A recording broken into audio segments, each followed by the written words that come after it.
There we go. Hey guys, thank you for joining us. Sorry for a little bit of a... Actually, we're only about a minute late, so we're on top of shit. We on top of shit today. So, would this also be streamed? No, it will not be streamed on Twitch simultaneously, as we are contractually obligated not to do that. Yeah. Actually know that. Yep. Or rather, kind of the inverse. So a long time ago, because people have brought this up, and one part bullet dodging, other part on purpose. Even as a Twitch associate, a Twitch partner cannot stream affiliate. Anywhere but Twitch. Not associate, affiliate. Sorry, thank you. Yep. A Twitch partner cannot stream anywhere but Twitch ever under really any circumstances. I don't even think you're supposed to put VODs, finish VODs back up on, but that's kind of like the turn a blind eye. Everyone would just leave if they push that. Yep. Even on affiliate status, you're not barred from streaming one way or another, but even on affiliate, you are not legally allowed to cross stream. Yep. So so with that, it's a viewership discussion. Even at the affiliate level, it's a viewership discussion between on YouTube and on Twitch, and our Twitch presence was non-existent. Yeah. We would, if we were lucky, we would get 2 or 3 viewers on Twitch. So anyway, thank you for the question, but yeah, it's more trouble than it's worth, and not a big enough payoff, unfortunately. But that's just it's just how you do. Shit happens. So anyway, so tonight we are making Tetra Astria, and this is definitely one of our older characters in terms of how long she been here. And Yeah. Funnily enough, though, despite being one of the older characters, she's gone through the least amount of iterations. Yeah, we had a pretty clear picture on what we wanted her to be, pretty much from the very beginning. The only exception would be hairstyle in terms of iterations.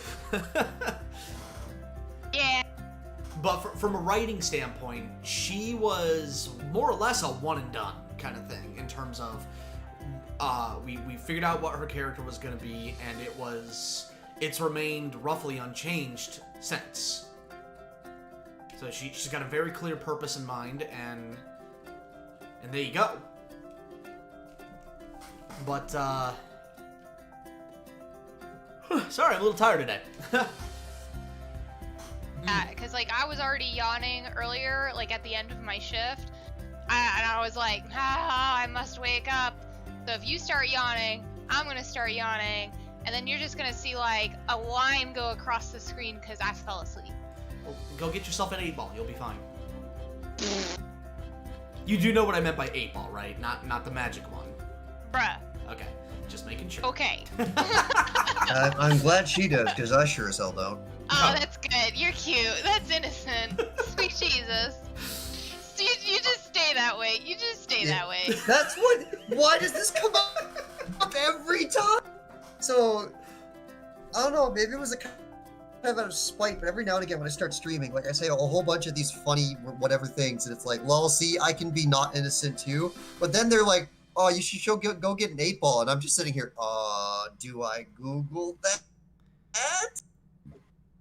You just stay just as you are. If you do Google it, make sure you use Urban Dictionary. Okay. Blessed Jesus. He is kind of an unspoiled. I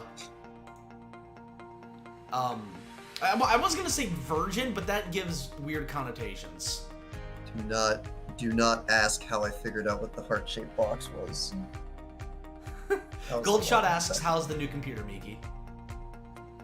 It's great. I also got a new monitor with it. I figured since I wasn't allowed to put anything towards the actual computer, I would still spend my money somehow.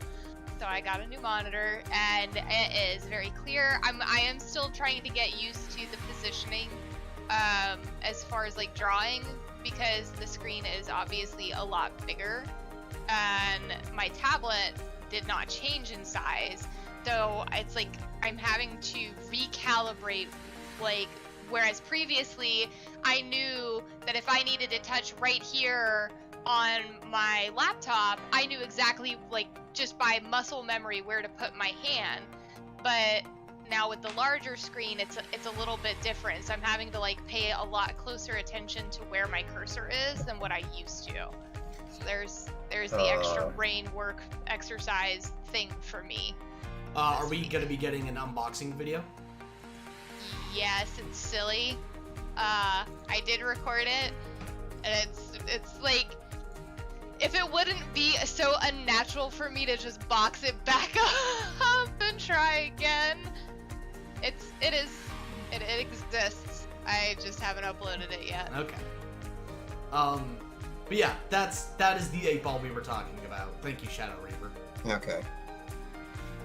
Dear, did somebody give it away? Yeah, well, because Professor was asking, or not Professor, but Marak was asking, so what kind of 8-ball are you talking about? Blessed beans.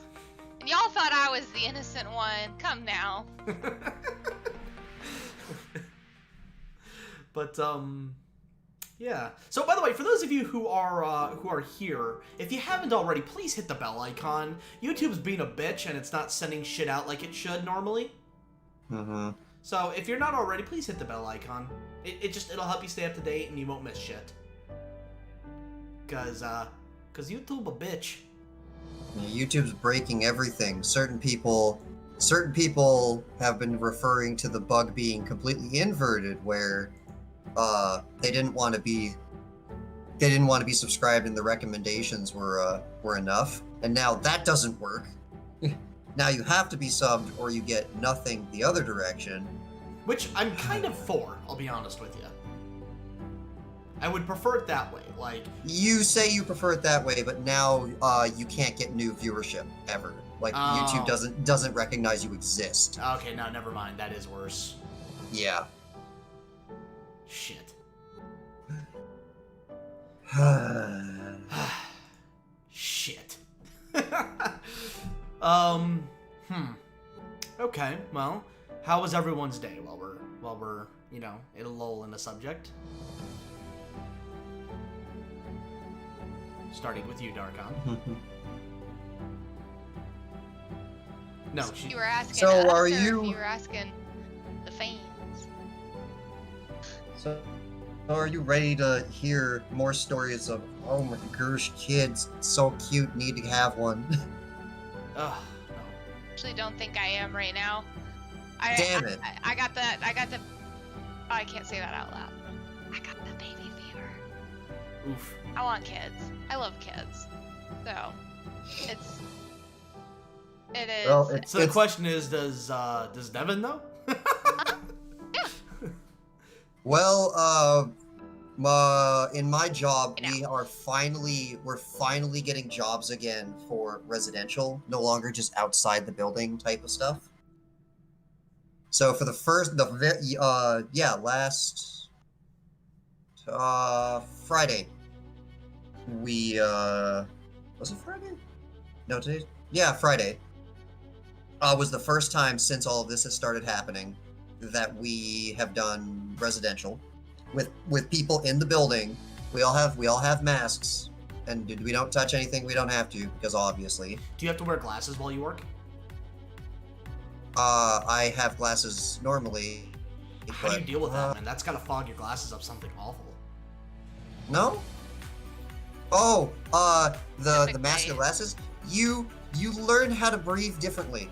Yeah, actually, that's you're right. Every breath I take, I can't see, and you breathe differently just so that you can see for the big stuff. Alternatively, you know the points where you don't need to see, and then you just breathe normal. Okay. I've done the job enough that unless I'm immediately moving something around, I don't really need to see. So then I just sit there breathing until I need to do something. Okay.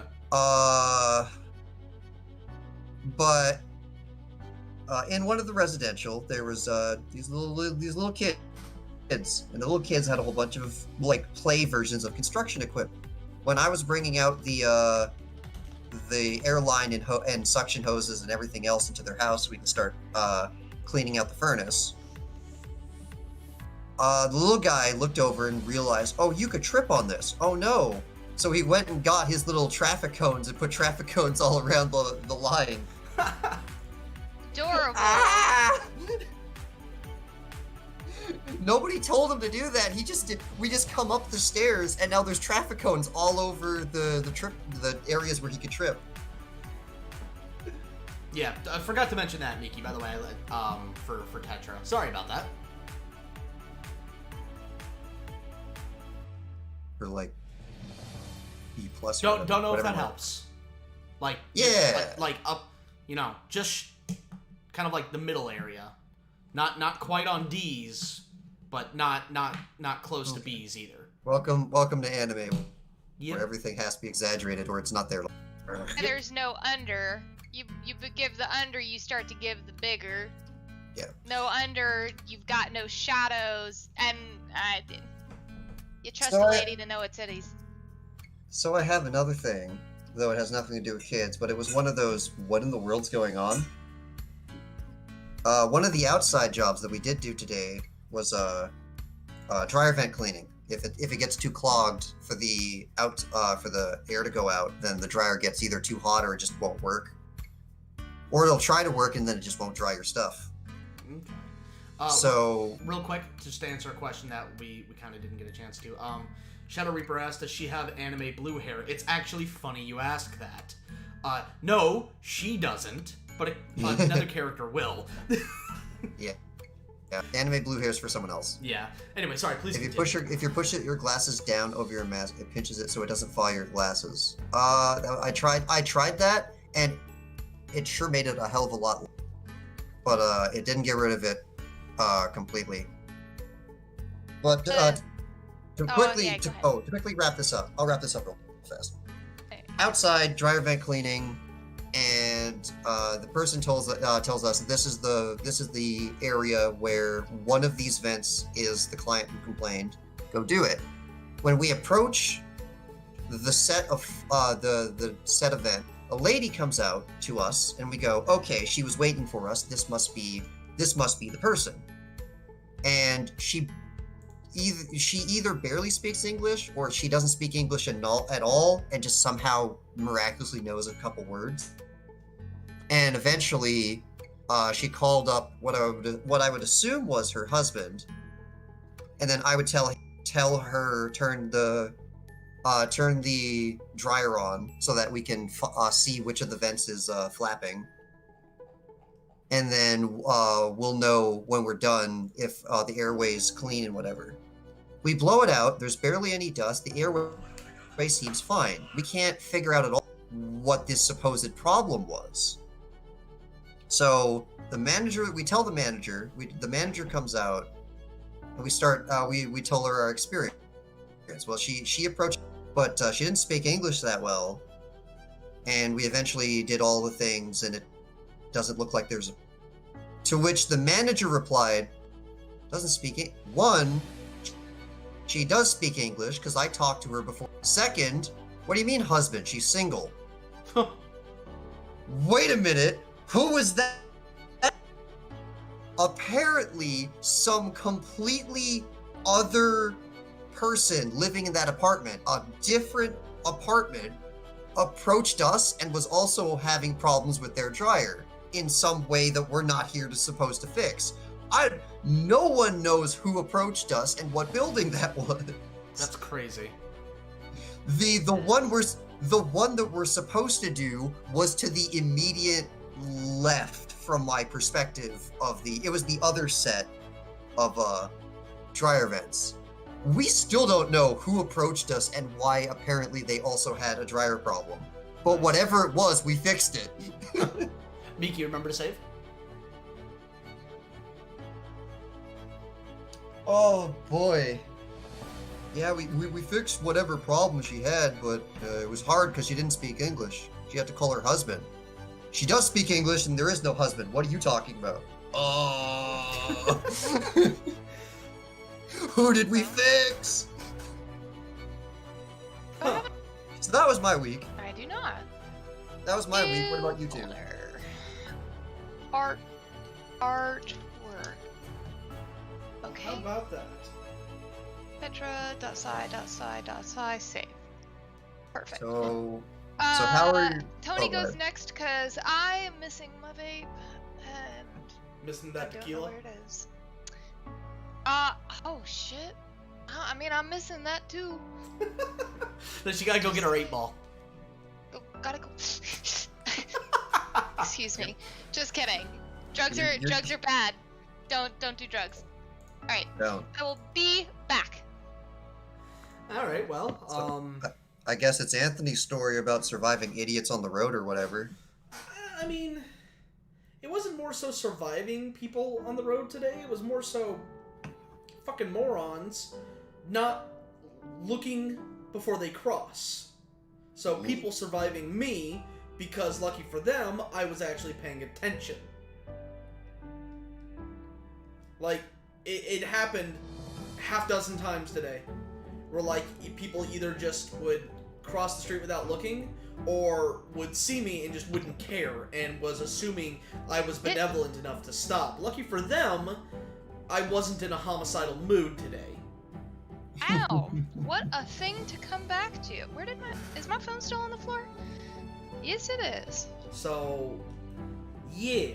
But I don't know, man, like, I woke up on, like, the right side of the bed today, man, because, like, I've just been in a really good fucking mood. And I think it probably has to do with, like, how we ended the weekend. You know, not only did we premiere episode 9 of Log Horizon, but we finally got our year-long battle, or probably close to a year-long battle, of copyright abuse with Toei Animation wrapped up, and finally got episode 1 of One Piece back on the channel. So that'll be interesting to see how long it takes for them to raise a stink again, because it's a when, not an if. Toei they're fucking arrogant. Oh, when you're done and she's done, ask me about the Super Mario Brothers speedrun copyright kerfuffle. I'm gonna forget, but try to remind me. Okay. Miki, you're up. Alright. So, today was supposed to be my first day back to work after a 5-day vacation, which started last Thursday. It was very delightful and well needed. I started Final Fantasy XIV again because God rest my soul, I hate myself. Also, I it love didn't help myself. that we were pushing it on you.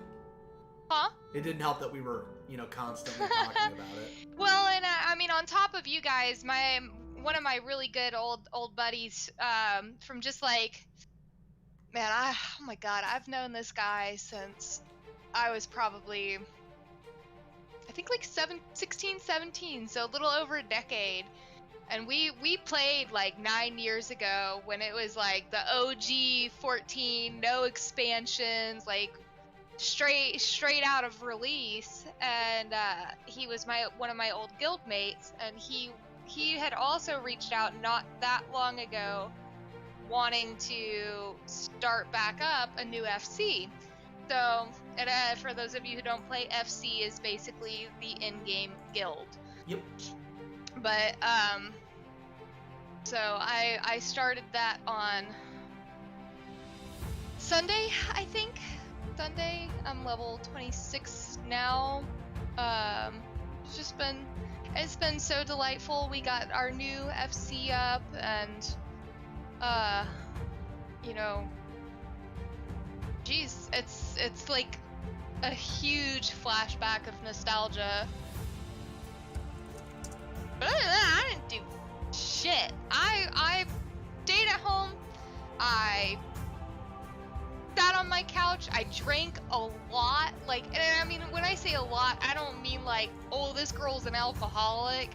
I mean, like, just more than I usually do, because we are expanding our liquor cabinet just to broaden our horizons with liquor. Sounds There you bad, but I promise it is not what you think it is. But so that was also very nice. So your server's Gilgamesh, correct? No, we are on heck. Midgar. Oh, Midgar Soma's still 8. Oh, we can do stuff together. Well, that's good to know. Hey, there you go. Yeah. Fairy and Midgar Soma are still on the Aether data center, so we can do things. Good. When you get to the Shadowbringer story, and you need people to help you with that, you hit us up. I want to experience that shit with you live. Mm-hmm. Say, I've got already a couple of level 70s. My buddy has level 80 in every class, and I think every job. It's basically a maxed out character. Jeez. Yeah, when he looks at his like recorded time on Steam, like how long he played, it was over 900 hours. So just an idea for those of you if you are thinking about playing the game and want to know if it has actual like play time value. It does. Well, you know, it's I mean, we've got I would say we've got close to that amount too, but just spent doing other things. Yeah. Out of bounds. Out of bounds, yeah. And if you're still not sure, the free trial has no time limit, and you can go all the way up to level 35 on everything individually. Yep. And you can just stay there until you think, I don't like this game, or I do like it.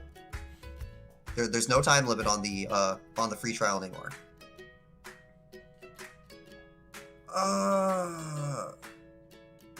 When does World Visit unlock? Or is there even an unlock for that? Can we just do it right away? Because, like, we can go and, if, like, they can come over to us and see our FC building, even though they're on another world. They just use World Visit. No shit. Yeah. Yeah. As long as it is the same data center. Huh. They just show up over here.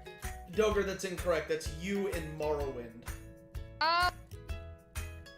Where are you coming from, water? Be gone with yourself and get away from my electronics. Oh, it was my Sprit. My Sprit was licking. Yeah, World Visit's crazy. Even if you log out while on another world, you will log back in on the world you were visiting.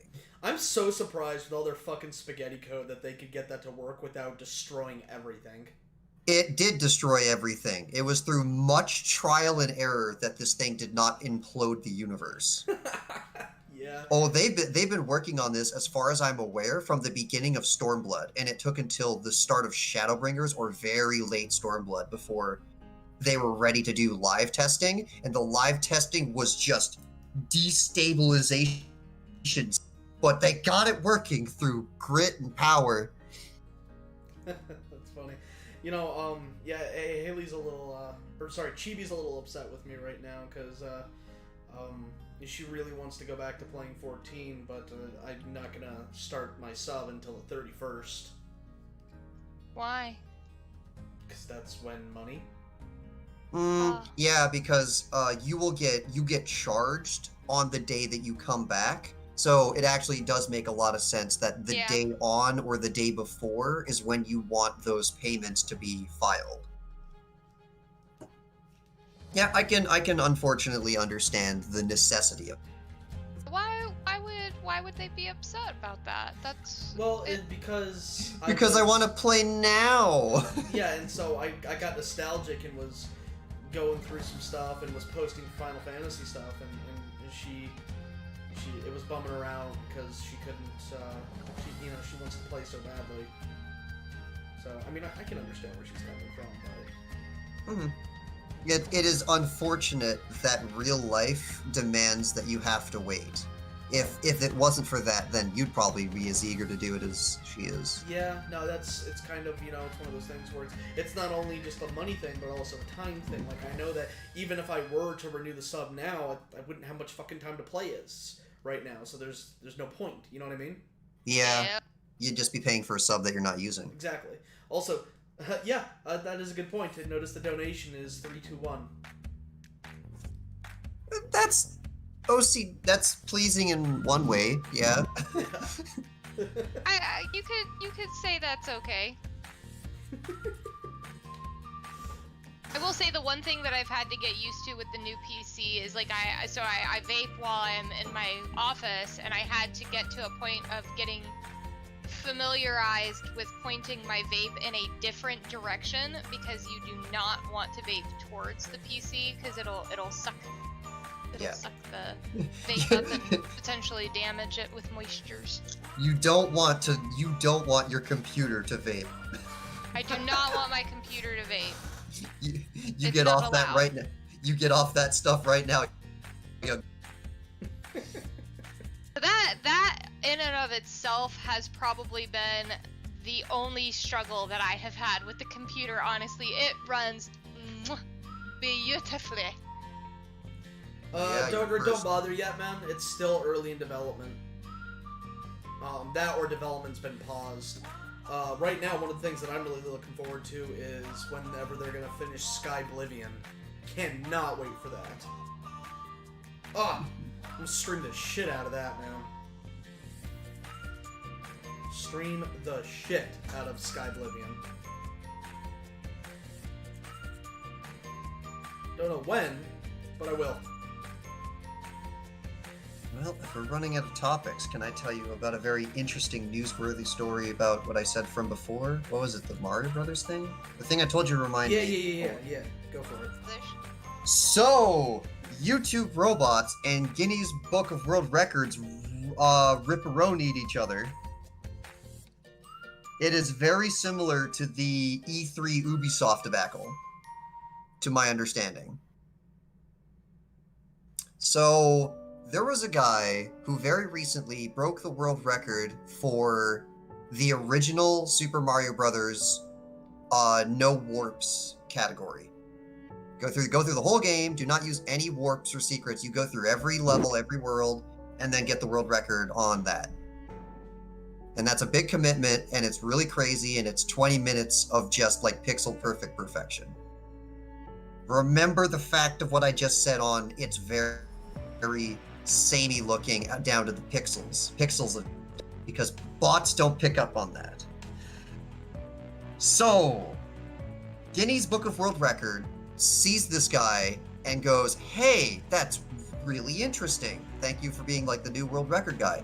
Do you want to be in the book? If you do, here's a whole bunch of questions that you can do. Say these questions and have like and then pause between them, and then send us just the raw file, and then we'll edit together a video and your run and put you in the book." So he goes, "Yeah, cool. I'm going to be in Guinness Book of World Records." Guinness, sorry, thank you. I'm going to be in the Guinness Book of World Records as the current guy that has the best time in no warp Super Mario Brothers. So Guinness puts up their own video using his footage that he provided, because that was the thing. And YouTube looks at this. The robot, to my understanding, the robots looked at this and went, "Guinness is a big company, and we are terrified of big companies. And this guy over here, even though his video came out first, this guy over here has a near identical footage of what Guinness just uploaded. I am going to assume that even though Guinness's video came out later, that this guy is infringing on Guinness's copyright." Holy shit. Now, remember, he's not the only one that does this category for speedrunning. A lot of other people do. And the differences in the speedrun are down to pixels. Uh-oh. Guinness Book of World Record and the robots at YouTube have at this point maybe claimed over 800 videos automatically. Because the robot thought, don't mess with Guinness, copyright anything that Guinness... Oh, man. So now, Guinness is talking to YouTube going, no, stop it! What robot is doing this? Make it stop! You know, the thing is, this is not even the bots at this point. It's just YouTube's system. Like, yeah, the bots are fucked, but the thing is, though, is it's the initial YouTube... setup of how YouTube does things, that they are just so pro-corporation instead of creators now. It's because YouTube doesn't know what their bots are doing. It's all, like, learning algorithm based. So they don't know which bot or how this is that's a problem! You need to be able to tell your bots to shut up. They don't know how to stop their own machines. So Skynet. Yes! And it's Skynet who has power over copyright claiming. And it's not funny because these are people's livelihoods that are getting struck now. I mean, the situation is so ridiculous that it's funny.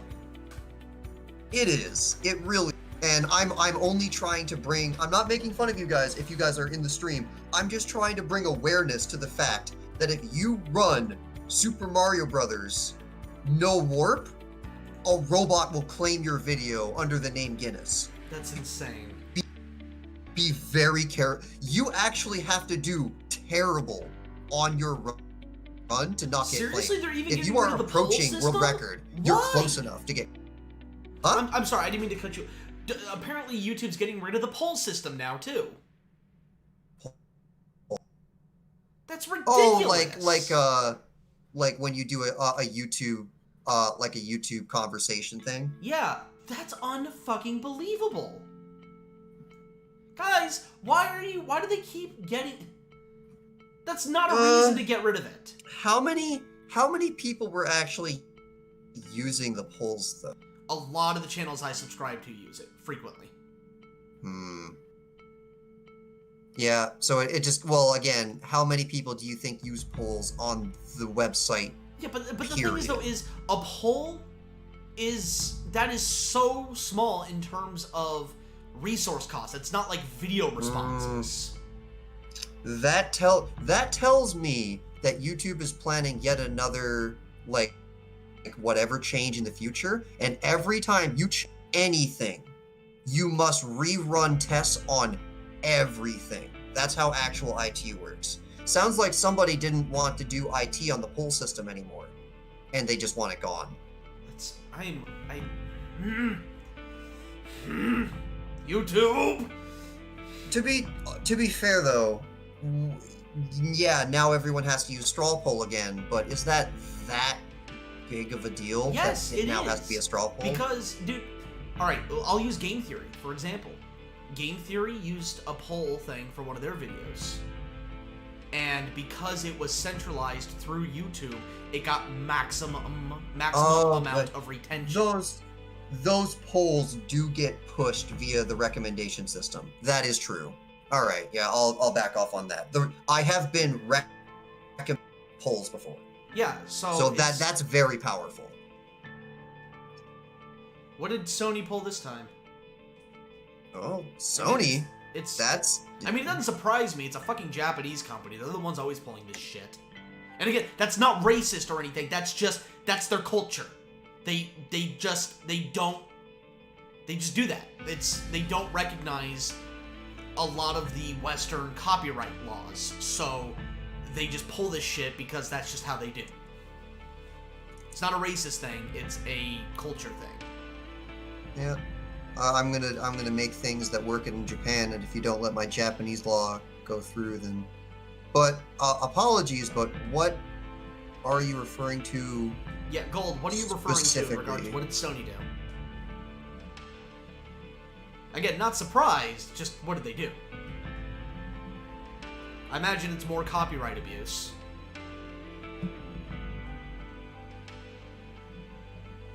So. No, while he's typing that out. Unless he already has. Hold up. One of their games. Oh, okay. They did something with one of their games, I guess. Was Sony involved with Doom Eternal? Is that what you were talking about? No, I don't think so. I mean, Doom Eternal is getting that. They're getting some software removed after people lost their shit about it. Yeah, because it was a. It's Doom Eternal is first and foremost a single player game, and then they installed a Ring Zero anti-cheat onto it. And on one regard, Ring Zero anti-cheats are not new, and if you're not Ring Zero, then your anti-cheat is worthless. That's why BattleEye works. That's why Easy Anti-Cheat. All those are Ring Zero. But this one is made by Denuvo, and a lot of the initial backlash is just general untrust with Denuvo. But the second backlash is this is a single player game and you're installing anti-cheat? Why? It has a multiplayer component. You know what that reminds me of? It reminds me of the fucking DRM on Sims. Yeah. It's a primarily single player first game, but a permanent always on anti-cheat regardless of single player or multiplayer. So a lot of things were not thought through when they made that decision. It's gotta be always online. Why? Because it has to. That's not a reason. So, I guess apparently they are striking down everyone. The Last of Us 2? Yeah, putting up stuff. Oh, it's over leaks. Yeah, Sony and leaks, they explode over that. Well, again, you know, it's not a... Again, there isn't a problem between single-player and multiplayer games. That's not really an issue. It's the fact that single-player games are less likely to get abused by monetization schemes, which is why a lot of people are like, single-player games for life. Because if there's any kind of multiplayer aspect, these AAA companies are going to completely destroy the experience with their fucking microtransactions. And so that's why we're getting a big push for all these single-player games. And I don't disagree. Like, I do like my single-player games. I also like my multiplayer games. I just wish the greedy fucks would stop it. Yeah. Gotta stop them pirates. Remember, Doom Eternal already has a very weak but existing DRM system. We are talking specifically about that was added into Doom Eternal after the fact. This is not DRM. This conversation is not even related to pirating. So that's the part where everyone tilted their head and went, I only play single player. Why do I need an anti-cheat on my computer? Yeah, well, that, and it, more so that, it was the fact that it was, it was on the level of, like, spyware, because that's how deep it went. Yes, but BattleEye and Easy Anti-Cheat are also that, and if you do not make your anti-cheat Ring Zero, then your anti-cheat doesn't function against anything that knows what it's doing. Unfortunately, because of the cheat arms race of this game, if your anti-cheat is not Ring Zero, then it is even more worthless than, well, the alternative. That's how BattleEye works, that's how Easy Anti-Cheat works. That's Welcome to the reality. If it's not Ring Zero, your anti-cheat doesn't work. Unfortunately. Yeah, the thing is, though, Gold, is one thing you have to understand. No, these companies don't give a shit if they are breaking Western law. They don't fucking care. If they're breaking Japanese law, yes, then you will see them do something about it. But Western law? No, they do it all the time. All the time. Like, I can't go I can't go a month without receiving a message from some of our friends asking for copyright advice on how to deal with certain strikes. And like the worst part is like I can't really, like I can give them some advice, but I can't help them that much because they're not partnered with a company like we are. So they don't have someone to go to bat for them that has a direct line to YouTube like we do. So it sucks because it's like, well, you can try this and hope you get lucky, but unfortunately if YouTube decides no, fuck you, then you don't have a lot of recourse. Yeah. Sorry, did you say something, Miki? I was just reiterating that they say no, fuck you. If there was more of a culture ingrained and more systems in place where things that Japan doesn't like can be banned just in Japan, which exists but they don't use it.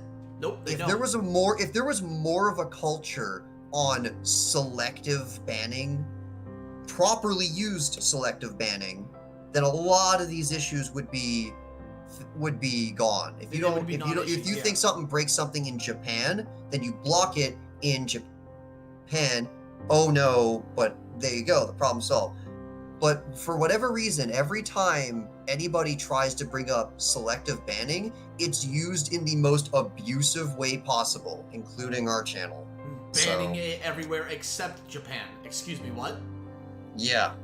So I don't know why that culture hasn't taken off. It sounds like the most obvious solution to me, and it just never happens, or when it does happen, people use it as a weapon, so we have to get rid of it. I mean, truth be told, what I think it really comes down to is arrogance.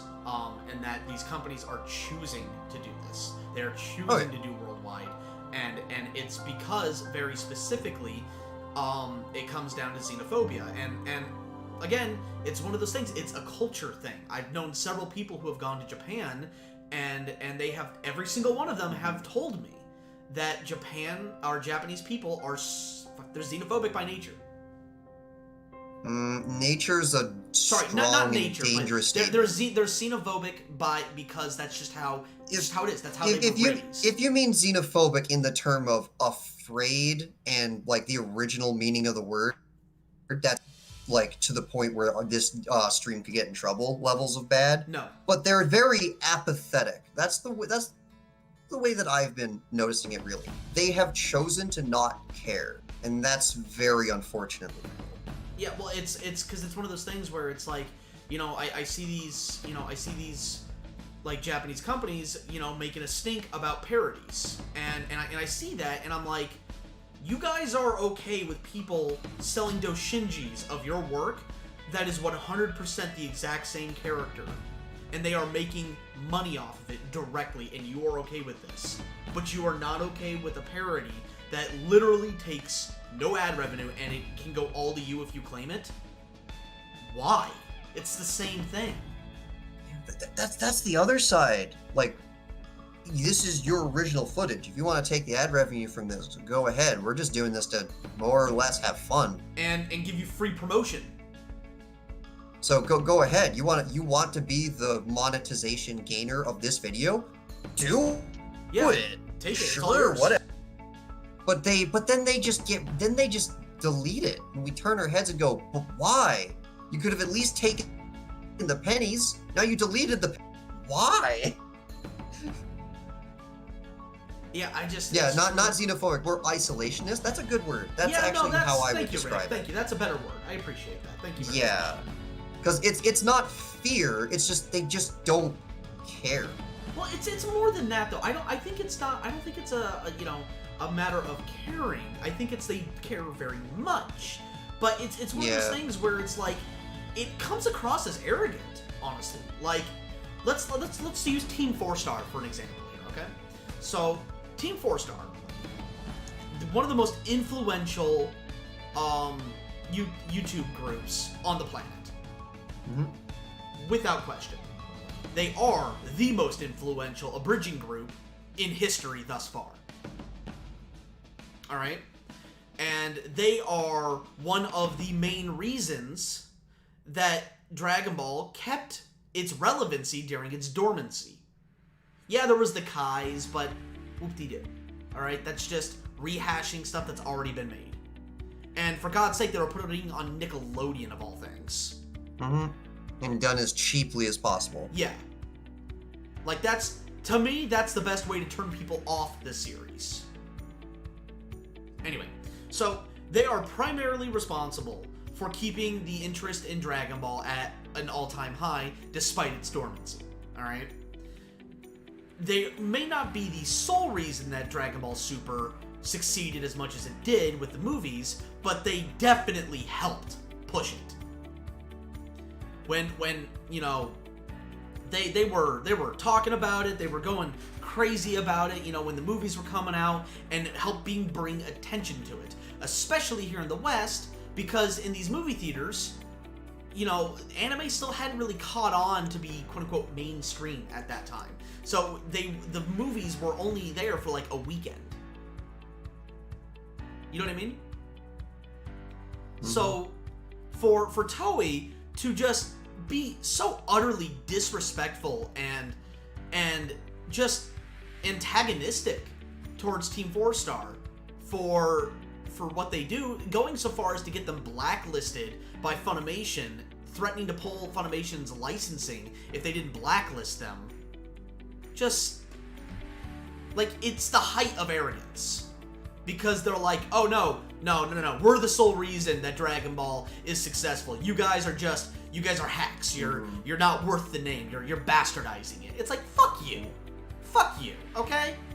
And then every single time it's not Toei, it's like the people who have the rights to the CD production or some like second part that have access to the copyright. If it's not Toei directly, it'll be the CD production people or like somebody who had rights to like one of the Budokais somehow or whatever. Yeah.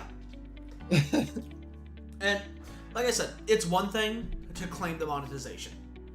Whatever. But to block it worldwide and give copyright strikes for stuff that is very clearly fair use, and just continually dog them, and just like it'd be one thing for them just to you know, abuse the copyright system, whatever. That's the name of the game right now for the platform. Not a lot we can do about that. Hopefully it gets fixed. But to go that extra mile, just to spite them, again, that's just like, it's like, guys, are you just blind or unwilling to admit what they did to help with this, to keep things relevant, to keep your cash cow going? Or are you just too arrogant to admit that some Westerners helped you in your pursuits? Because that's what it comes across as. Just fucking arrogance. Sorry, it's just one of those things that just drives me up the fucking wall. Sorry, anyway. Mm-hmm.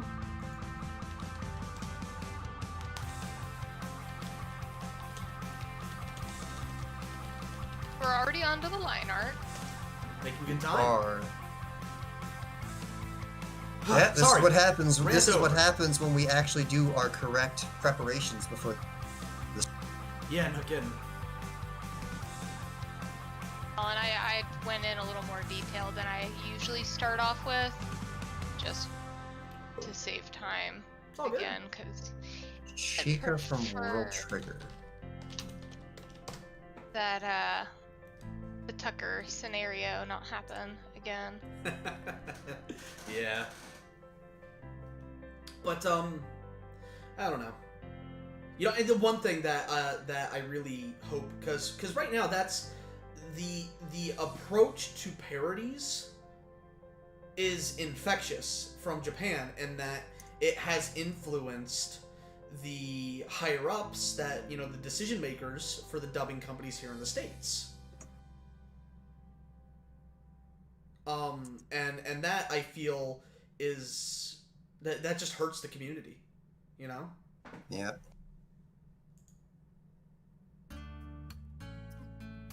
Huh. So Goldshot was saying, I just have saw to that. I saw that. give me Chica from World Trigger vibes. Yeah, the Chica is from what very little I know, Chica's look at her innocence, look at her cute. Also, she's really dangerous and really scary. Yeah, in that regard, I absolutely understand. She has a lot of the same narrative motifs, I'll describe it as.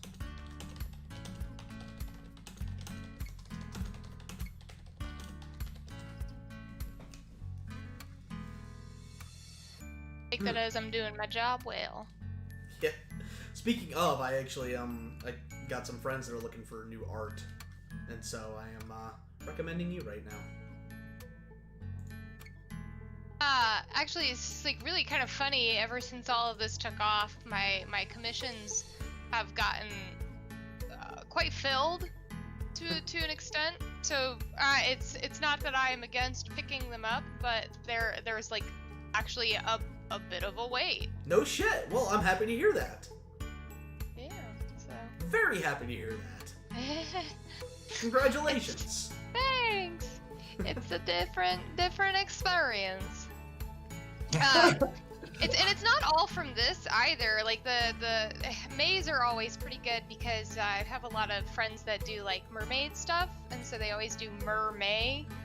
And I have one particular friend who has just been promoting the heck out of my artwork, that because she's had, gosh, she's commissioned me for several pieces now, and she was promoting some of my past works, a new piece, and so I've also had quite a few merladies reach out as well. So that's been pretty fun. But yeah, I'm kind of just trucking through them one at a time, but it's pretty interesting. Whereas before, you know, I would have a commission maybe once every 3 months. 3 months, but now it's like, oh, you know, I'm working on them whenever free time allows, that I'm not going totally insane or have art block. But also remember to save. Oh yes, thanks. But yeah, because right now there's kind of a getting back to what I was saying earlier. There's kind of a mentality, unfortunately, right now with a lot of the, I guess, old guard, you could call it, in the from what I've been seeing and from what I've been told, that there's this mentality where you can't have your cake and eat it too. And what I mean by that is you can't do abridged work and do professional voice work, which is just 100% not true. Granted, you won't be able to voice characters that you are contracted to voice for professionally, as that would be a conflict of interest. I totally understand that. But this mentality of I gotta pick one or the other is just not true. It's just not true. I know I'm not gonna give out names because that would be a betrayal of trust. But I know several professional voice actors who do parody work under pseudonyms. You know, yeah, they do have to change their name because there is still that stigma around parody work. But that doesn't mean that you have to stop 100% of the time. You know, you just gotta be a little smarter about it. So, anyway, sorry, I was talking with Cody about this at length earlier today. And him and I frequently have talks about the voice actor community.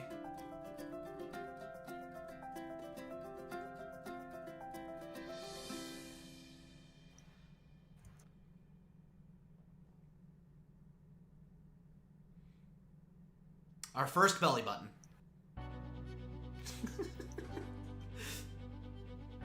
At least I think so. Did we draw belly buttons on the concept art? I can't remember. We did. Sorry? I think we did. Okay. For anatomical accurate. Shadow Reaper asks, if you could please tell us a bit about textures such as the drawstring you're going to be doing. I have no idea what that means. Okay. So drawing out textures comes more in when you are coloring. However, there are like certain pieces that you can affect during the line art, such as, for instance, the frayed ends here. So to create this kind of frayed look, I actually whereas previously was keeping a very connected line. It was very consistent all throughout. I'm actually kind of disconnecting it and giving it, you know, kind of this spiky, like frayed sort of look. And there we go. So instead of being all like one continuous line, it's broken up to give it this kind of like, you know, to make it look frayed. fuzzy. Well, to make it look fuzzy, you're giving it this fuzzy kind of look. So it's all about like the different kinds of lines in that regard. But then for other instances, so like for instance for the rest of the drawstring, it's going to be, you know, kind of like having that rope aesthetic. And while I can create the bends and like the folds of where the rope would lie using my liner, I'm also going to heavily emphasize on this area with the color as well to help produce the look of each section being slightly rounded as if it were wrapped around itself. So magic. So we'll see that. So magic. So we'll see that here kind of shortly, and then we'll give it a little. Like from an academic standpoint, I understand what you're saying. Trying to actually wrap my head around it just is not gonna happen. I'm like, yeah, no, that makes sense. Magic. Fuck you, Shadow Reaper. It's magic. Miki do magic. Like magic as a kid. Speaking of, you play White Mage, yeah? I did. I used to. Now I'm a Lancer because I'm gonna probably subclass as a Dragoon. Okay. Well, thankfully they fixed a lot of the issues with Dragoon that was causing it problems in the early days where they were animation locked. Yeah. It's mostly gone, but there's like one or two things here or there you gotta be careful. Yeah. One Paladins. of my friends have you ever tanked at all? No, that is one thing that I strictly stayed away from, specifically because I haven't played in a very, very long time. So I have to get used to going like back into using rotations. And one of the things that I did not want to do was play such a key role as a tank without knowing how to properly use my rotations and like knowing all of the skills and tricks. So for my starter class, I came to the decision that I would go DPS, especially because Devin is actually tanking, and it's his first time ever playing the game. Oh, what's he playing as? He's doing a really good job, but he's doing the Gladiator. So, right now. What has he thought so far about the tank changes? Tanking threat-wise It's his first has. time. It's Oh, his first okay. time playing. So he's playing Paladin. That's. You just said you were doing a good job. The threat system has changed drastically from once you first played. It's a lot. Threat management is almost a thing that doesn't even really exist anymore outside of tanks with another tank. But they just. Oh, sorry, go ahead. I main Paladin tank, so Devin, man after my own heart. And once he gets used to it, there will be times where he may end up playing both roles as tank and healer. Instances where, like, even as a DPS, like, I will pick up on drawing some of the aggro. Like, for instance, we were in Tam Tara this morning. Ooh, when did I zoom in? I did not do that on purpose. I don't know how that happened. Anyways, so we were in Tam Tara for the first time today, playing with one of my buddies, and our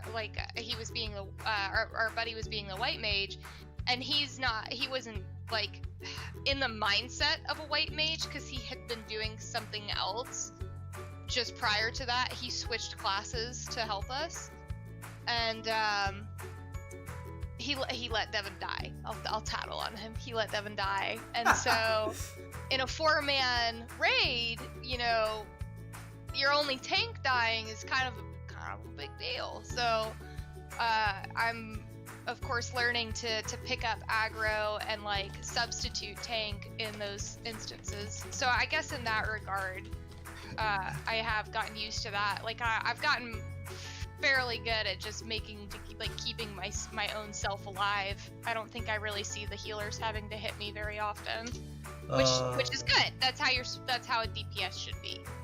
But you're reminding me so many times on like something dumb or like unexpected would happen, and then I'm like, oh boy, time for ninja kite tank. Here I go running again. Yeah. All I have to do is survive. All I have to do is survive for about 10 seconds and then run straight back to Anthony. He's coming right back up. Oh, it's so hard in later levels to even do that because the numbers are so high and the difference between tank defense and everybody else is so big. Like their auto attacks do like a quarter of my health per hit.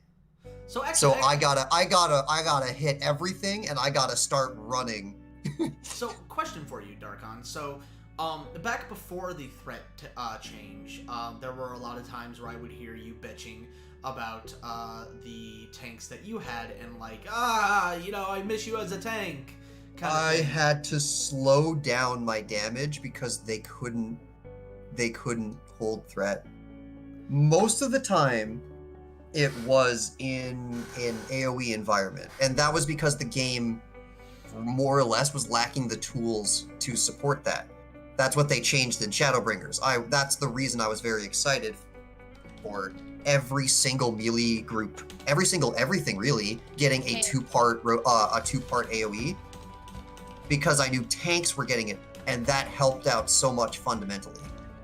But there were times where it's just me in the box, and the tank is trying to push DPS so hard that they didn't do their threat rotation at all, and I would rip threat from them.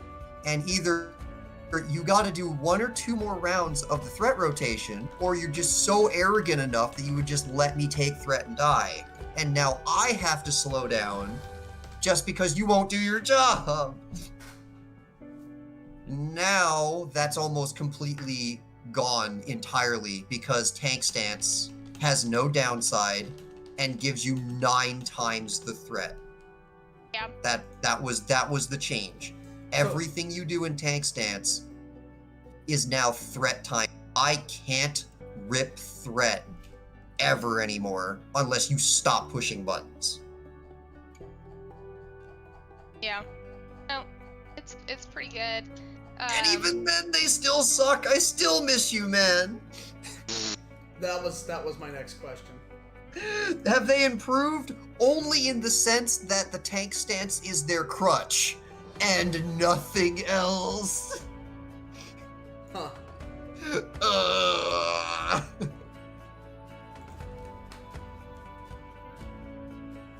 I guess that says numbers about you, Tony. Well, I mean, because I played tank exclusively for up until Stormblood. It wasn't until Stormblood rolled around that I decided to pick up a healer to improve my tanking. Because it's like, okay, I know how to tank, but I don't understand it from a healer's perspective. So I picked up a healer so that I could get the healer's perspective, like, okay, I like it when my tanks do this to make my job easier. And then I just applied that to my tanking if I wasn't already. Yeah, that's a smart way to do it. I already know the game from a healer standpoint and perspective, since that's what I did like way back in the originals, which I realize and have come to the understanding that a lot has changed with that. But it's still, it's still kind of the same as far as like your purpose. So one of the things that I decided to do instead of recover my old character, because that's another thing, is that I probably could have recovered it. Like, I still remember what my username was back then, but I feel like I wouldn't get the like right kind of experience, and that it would have taken me a lot longer to pick it back up than if I had just started over. Okay. So. All right, I will be right back. I have to step away for a moment. Okay. So you guys entertain them. I'll be back in a moment. Darkon, you're on chat. Chat responsibles.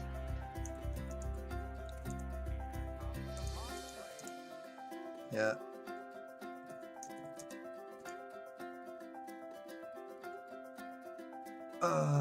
This. Oh, Palace of the Dead's curse. 3 healers, 1 DPS forever. Yeah, Palace of the Dead's an entirely other beast. Are you worried the check will get yoinked and copied by an anime company if this... define yoinked. That's If really not we- possible. If you mean in the legal copyright sense, well, if they try that, then we just go to court and we win.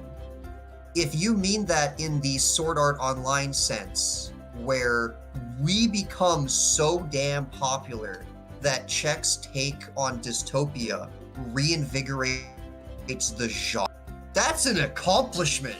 Yeah, that's a. That's not an insult, that's not a bad thing. If all of a sudden people are making Czech clones, then that just tells you how much we hit it off. But no, yes. At this point in time, there's way too much like video and text based evidence that if somebody tried to like grab, check, and pretend it was theirs first, they would easily be outruled in court. Yeah. So they would have to make a knockoff, and if they are popular enough to make a knockoff, I am very confident those knockoffs will eventually point back to our work. Yeah, a change ripoff. Yeah, a change ripoff that tries to copy strike the original won't work. They will either be so different that they have no legal grounds to stand on, or they will come to the conclusion that we were here first, look at all of our work, you are in fact ripping us off, and we are countersuing. Yep. Like even these videos, these YouTube streams that we do of the artwork where like we're just drawing in the concepts and everything is evidence that we were here first. And as I was is that like hidden boot knife? Yes. Yeah. And again, if there's so much of a knockoff that it's not in copyright striking grounds, like what happened with all of these Sword Art Online clones and taking all of that into the regard. Do you copyright check? I'll get to that in a second. But yeah, if they're so different in Then they have no grounds to stand. then they can't sue us. And if people look at this and go, wow, that was really cool, I wonder what caused this to happen. Every single knockoff will, by you guys or something else, point back to us. Their knockoff will be our extra advertisement. So I don't care that way either. I feel like she should have grenades. She needs the grenades.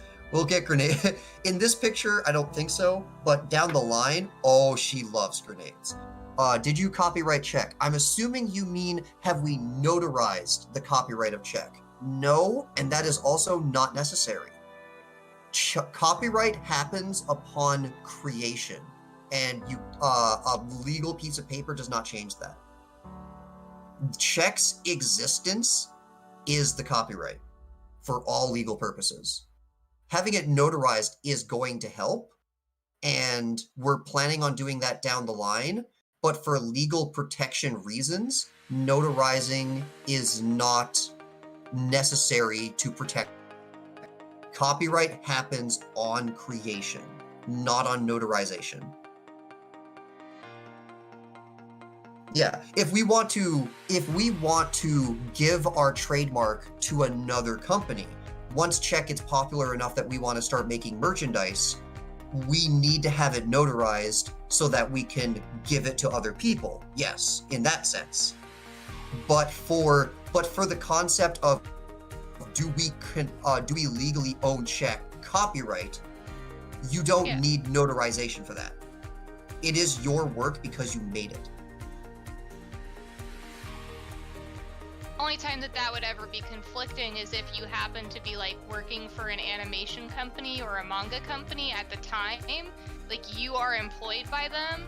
Usually they have things that are like contractually obligating that anything that you create at that time is of that franchise. And in that circumstance, there is a slight difference, but that's not the case here. Yeah, you are in your case, you are specifically work for hire. You are making check content, which we control because we have to. Yeah, we have to do it. We have to do it this way, or otherwise things get very complicated, like you said.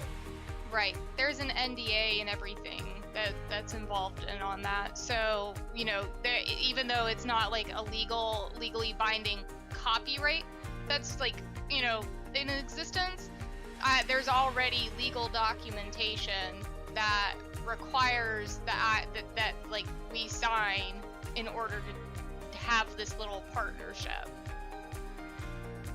So at no point in time would I be able to take this and claim it as my own, even though like all of the artwork is obviously drawn by me and everything like that. Yeah. So like in some aspects, if somebody were to think that I could try to claim ownership over it, no, that's not possible because there is other legal documents, like other legally binding documents that would prevent me from doing so. Plus, I'm not that kind of person. Just in case anybody was worried, I'll reiterate. I'm a good bean. I got my own ideas. I don't need somebody else's. You don't. There's too much stuff going on in life right now. I don't have the time to try and rip off these random people's guys' work.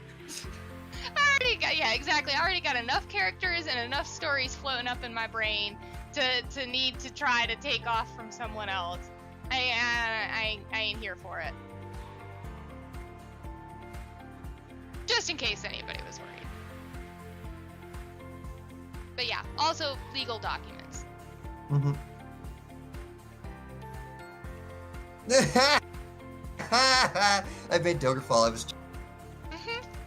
So Doger's saying like I'm talking about grenades a lot, and he asked me, "Are you sure that she likes grenades, or is it just you that like grenades?" And I replied with, "Fire the missiles." Oh god, that's such an old callback to one of Doger and I's earlier works, and he just died in his chair.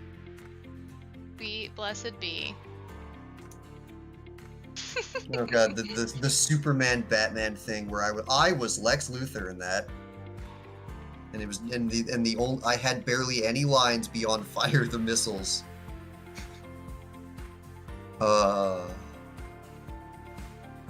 Boop.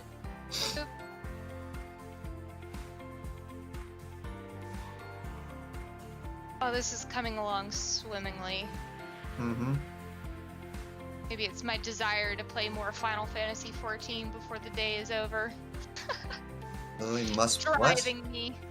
Lily must be thrilled that she ditched the gun for not a gun. Who? Did she ditch a gun for not a gun? I think there's Did you not see the silenced pistol behind the hand? Damn, she's good at hiding things.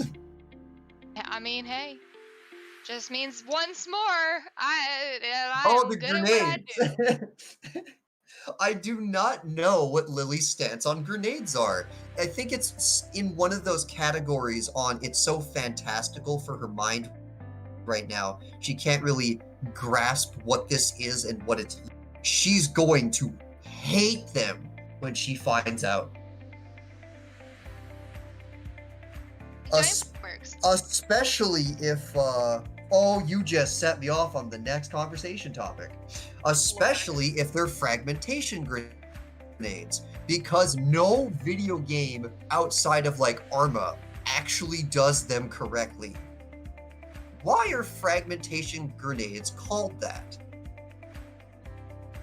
Because they shoot shrapnel. They're not just a big boom, they're metal, flying everywhere like a flat cannon. And that is ugly and horrible if you go and actually see what those things do. It's like little metal flecky pieces all up in people's faces. Warning! And bodies. Grenades that are fragmentation grenades in will actually be fragmentation grenades and will be ugly. Things. So have fun getting ready to draw that when necessary. Though again, it shouldn't be too bad. We're still on the idea on less is more. So I you'll was about to say, like, I'm pretty sure I covered this topic in my interview. Mm-hmm. Oh, don't worry. This is not a guts and gore franchise. But there will definitely be moments where people are screaming in the background, and the person who didn't get hit is going to be looking at his cover, and it's just going to be indented with metal. You will know enough. Bad. You will know enough from the context what happened to the guy that we're not showing. Can they be thermite grenades? Oh, there will be multiple grenade types. I'm just letting you know that not shrapnel grenades, but that's effectively what they are. If fragmentation grenades come up, they will be done correctly. Because welcome to real life in all of its ugly glory. Figure out who did not know that a fragmentation grenade is... Halo, Call of Duty, pretty much any gun game with grenades that isn't Arma, they just make it be a big death explosion, and they don't even attempt to portray shrapnel. It's because it's easier to program, but they still call them frag grenades, but they're just a big boom and a damage AoE bubble. There's nothing to convey what's happening. So that's my sore spot with gun games. Because the easiest way to make them is to just make it be a single bubble of explosion. The frag grenades end up not being frag grenades because there's no parts. It's easier to program.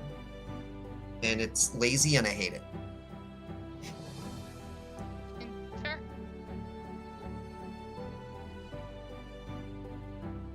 Can you tell us what is Tetra's deal?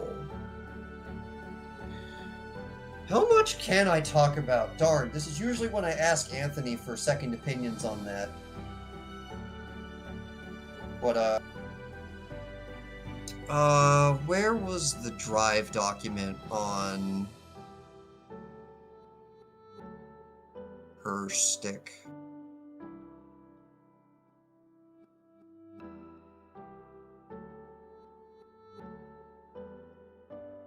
You can wait till it gets back. No, I'm pretty certain everyone's supposed to already, like, you can kind of tell, oh no, she has guns and a knife in her boot.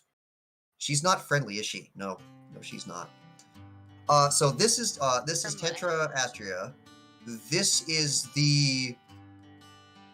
because of how this the place is designed. This is the leader of quantum groups, the primary group that you'll be with for the vast majority. As you can kind of tell from what this is, all of her normal outward looking appearance is just like, okay, she's just a beautiful, pretty girl, fully confident in what she has for assets and whatnot, and just, hey, look at her walking down the line, looking at something with a purpose. Unfortunately, when you look, her purpose seems to be very murdery, with the gun and the knife. So, where when we did the Black Hand, one of the things that we were very specifically trying to avoid was too many parallels between her and the Black Hand. Where the Black Hand's primary motif is, oh, she looks all over the place and is crazy, a character of contrasts. This character is more about manipulation. From all other aspects of this picture, she looks normal. It's just like, okay, it's just a little girl, just coat, interesting outfit, whatever, looks nice, walking to work. And then you start paying more attention, and you notice that she has a gun. And what? Where did that come from? Why is that there? Uh-oh. So yeah, a master of subtlety and manipulation is her deal.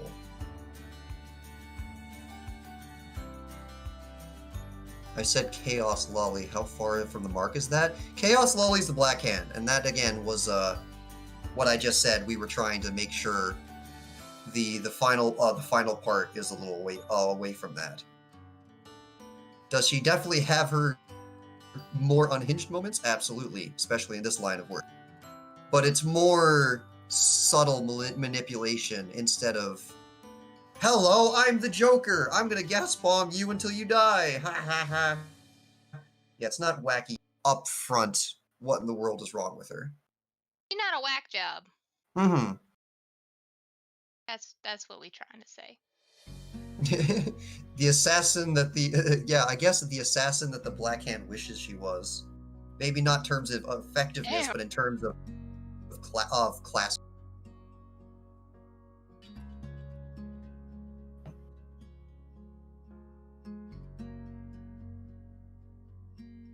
That's why I love playing Armor 3. It can be brutal. Yeah, Armor 3 is just, let's do war, but as real as possible. Yeah. I'm assuming all of these people do the military thing of sitting down in spots so that they can see the exits. Ah ha ha.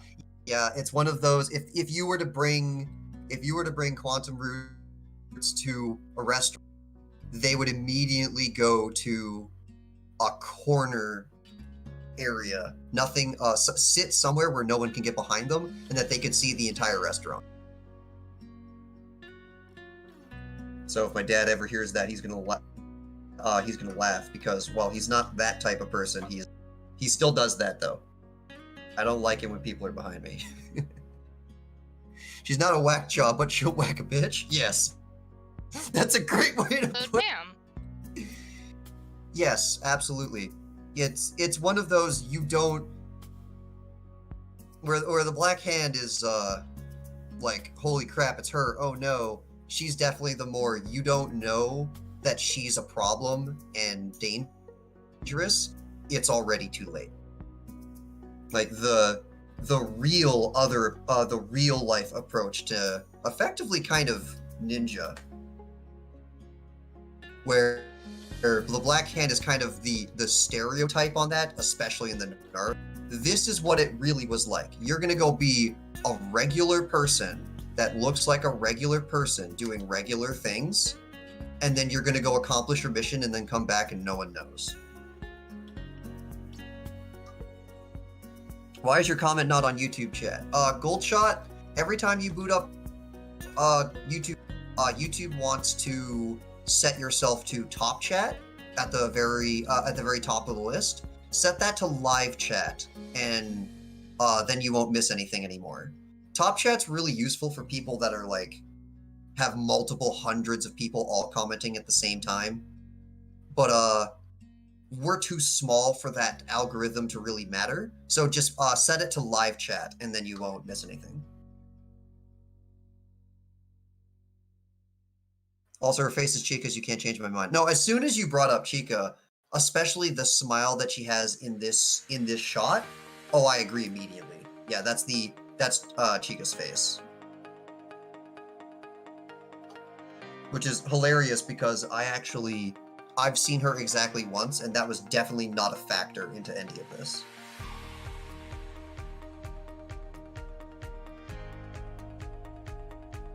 Oh boy. I think it's Anthony's turn to be stuck in the ceiling fan or whatever. What's going on? Ah, damn. Also, but true. He disappeared. Oh no, I think he heard that. He's typing to me. Oh. He's just been there silently watching. Oh crap! Yeah, he's definitely still on listening to the stream, because holy shit, he just immediately replied to me. I gotta watch what I say. R.I.P. Darkon. Ceiling fan? It's a running gag. In fact, like the thing barely means what it used to mean, but effectively, if someone's stuck in the someone's stuck in the ceiling fan, it just means something happened while they were away, and now like they have a big problem to go take care of. It used to didn't mean anything close to that. Yeah, if someone's stuck in the ceiling fan, then something happened that they had to go take care of. Is what it means now. He just came off. Hang on. What did he type? Yes, I'm stuck. Please help. No, he told me what was going on, and I won't repeat that for. Yeah, like I know what's happening now. I know why he's delayed, and he needs to take care of it, and he will. So you get to deal with the two of us for a little while longer. Whee!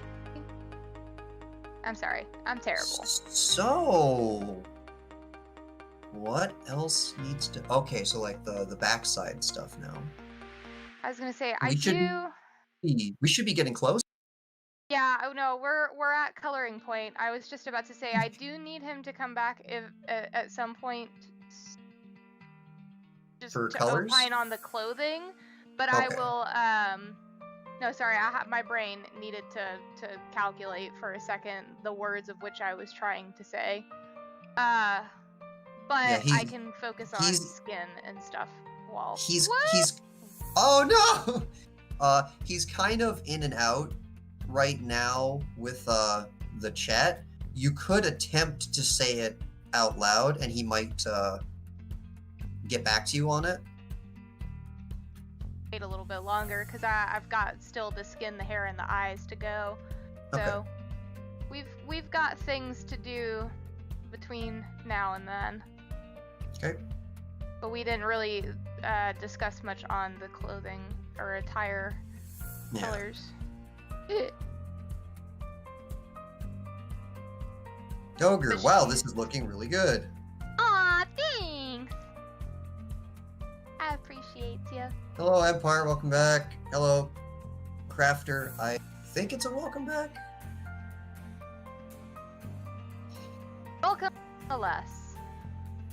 Oh god, yeah, a whole bunch of our a whole bunch of people are the regulars are showing up, and immediately the first thing they say is hello. The second thing they do is hashtag Miki Save, of course. But then somebody took a portrayal on that meme and went hashtag Miki Save Us from Boredom. Aww. You are these people's entertainment. Every Tuesday. When you put it that way, like, dang, but it's okay. I keep you entertained. Oh, well, at least I hope. I try. Well, these guys show up every Tuesday. Which is still a baffling thing for me, just nonetheless. It's worth saying that it is interesting to get used to the idea of having regulars. I think I've only ever in my lifetime had one of those. For art stuffs. Oh god. Okay, I see what happened. Yeah, I kind of just went back to their stream because Gold was talking about that there was another Miki war going on. I was like, what one was going on this time? So now Marak, if I'm saying that right, and Gold were like they were coming up with every single variation possible on Miki Save, hashtag Miki Save. So now, man, we've reached the point where there are wars going on around you that we don't even know. We don't even know about. Welcome to neo-colonialism. Now you. Sweet Jesus. But I love you guys, nonetheless. Isn't murdered Lolly? Why are you guys getting Lolly out of her though? Like, I guess thanks. She looks young and she'll probably like that compliment. I don't think I would call her Lolly. That's a little interesting. So an adult. She a lady. Every character that is not is an adult. Numerically speaking. Oh, that's how you make the murder part funnier. Okay. So I read way too much into that. As per usual. Okay. Damn. You said Legal. it. There's a legal lolly. Okay. A legal lolly. Darn it! Now I want to call her a lolly in the show and just be like, where did you get that from? What? How? It's not a comedy. No, Lily's true lolly, dude. So act appropriate.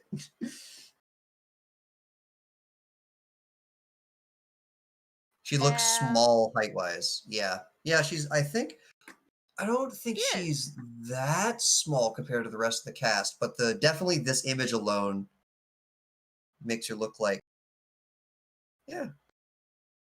Legs for days. What are y'all talking about? Well, Yeah, I guess if you don't have like a fully zoomed out thing, or if you don't have like another thing to put her up against for perspective, it can be a little tricky. But yeah, when you look at her legs, no, she's normal. legs for days. Legs for days. And we have random bits stream show up in the background check, All right, I'm back. Sorry random about stream that. Easter eggs. Oh, definitely, don't worry. I all the funny stuff from the streams I write down and then think, hey, maybe this would be funny to reference like later down the line, just like a little background event. She looks like she's in her teens. Well, she's gonna take that compliment and love it. You'll run with it.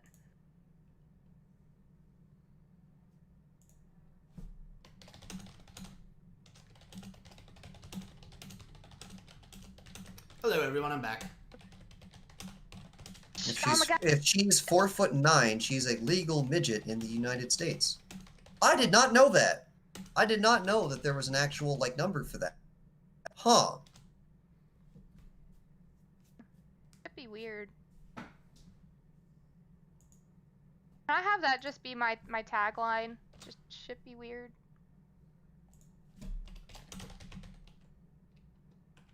No. So, Yeah. she's looking good. Thanks. So I was sort of back and forth. What'd I miss?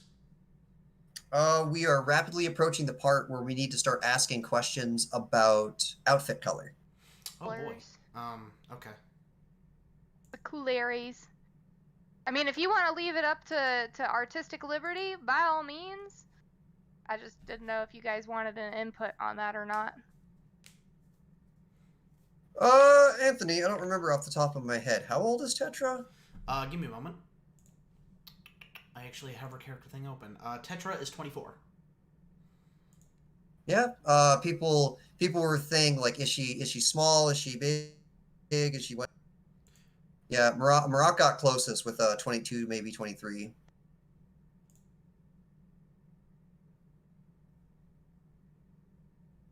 Wow, one thing, how does she get a Glock 17 while in her teens? That's illegal. That's the idea. The idea is the fact that that is very illegal, and why does she have that? Uh-oh. Yeah, the law is not really much of an impediment.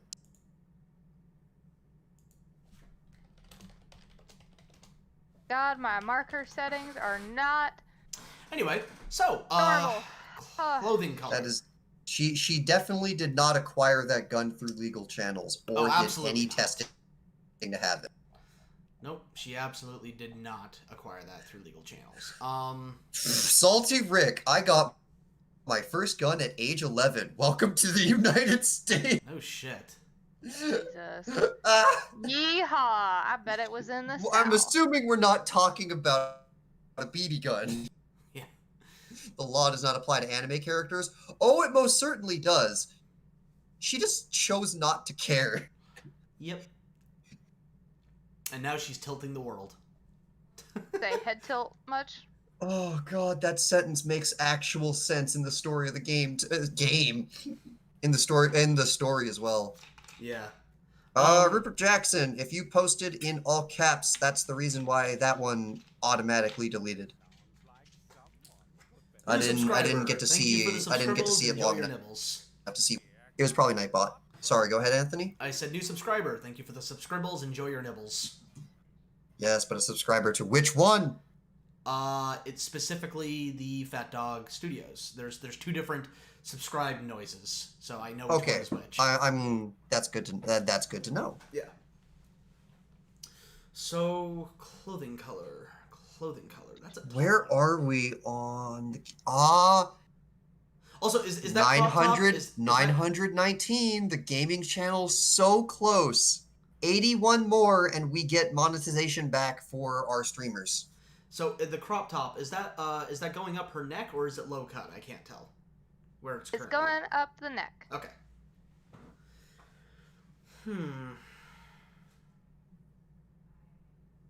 That's a tough one. Bing. I'm not sure on the colors. Hold on. Why is it coming out a different color? Stop that. You Oh, also cut the music that out. stopped. That's not good. There we go.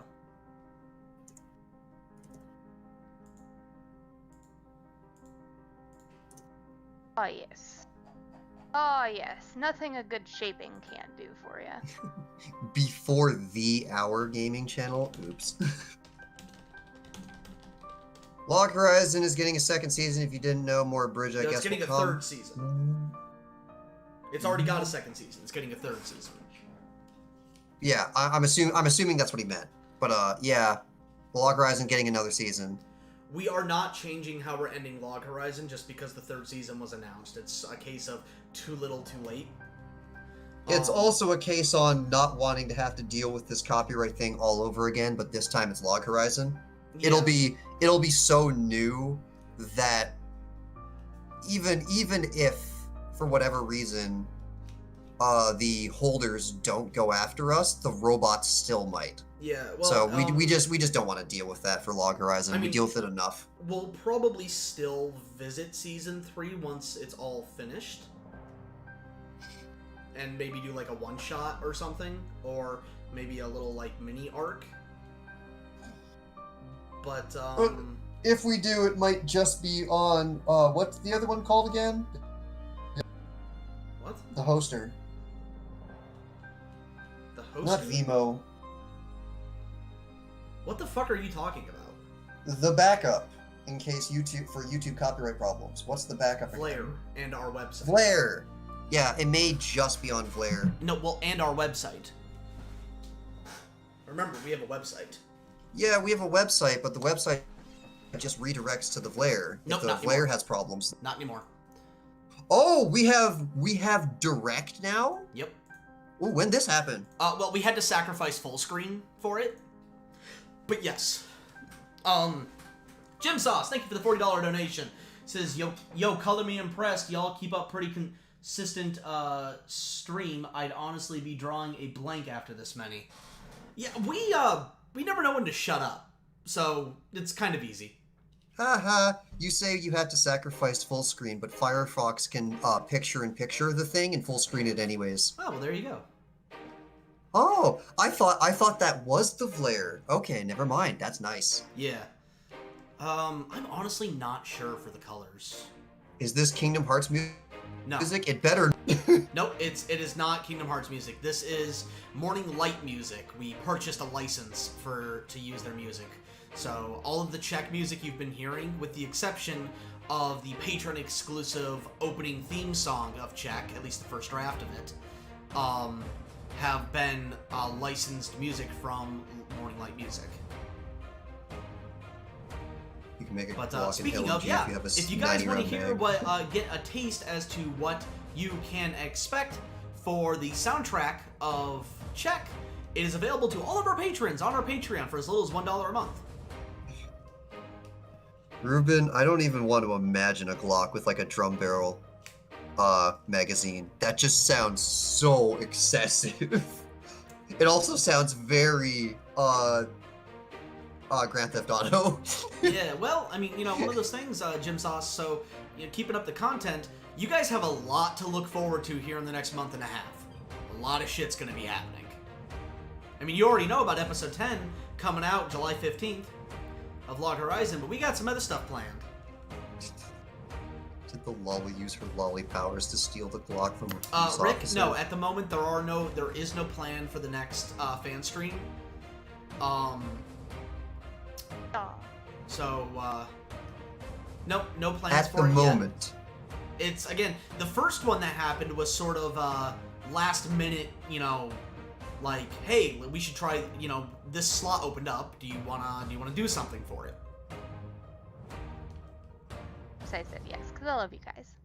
So, I'm back, and those eyes look great from Jared.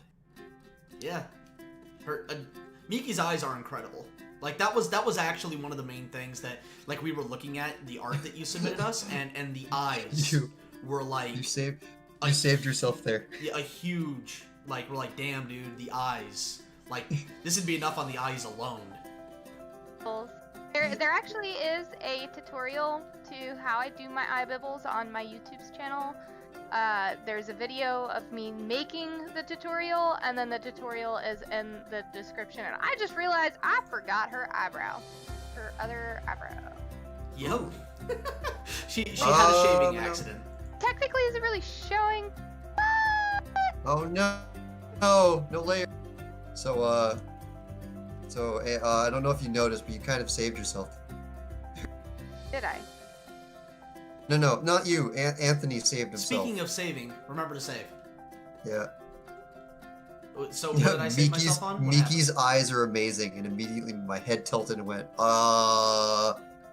Thank you. I mean, that's it's one of the reasons she got hired. Yeah, she draws them really well. Oh, those! Oh. Eyeballs, yes. My actual eye bibbles are pretty. I used to hate. So I guess like fun background story for me. I used to hate my eye color, and it wasn't in any kind of like particular reason other than that I hated how I thought they were very plain.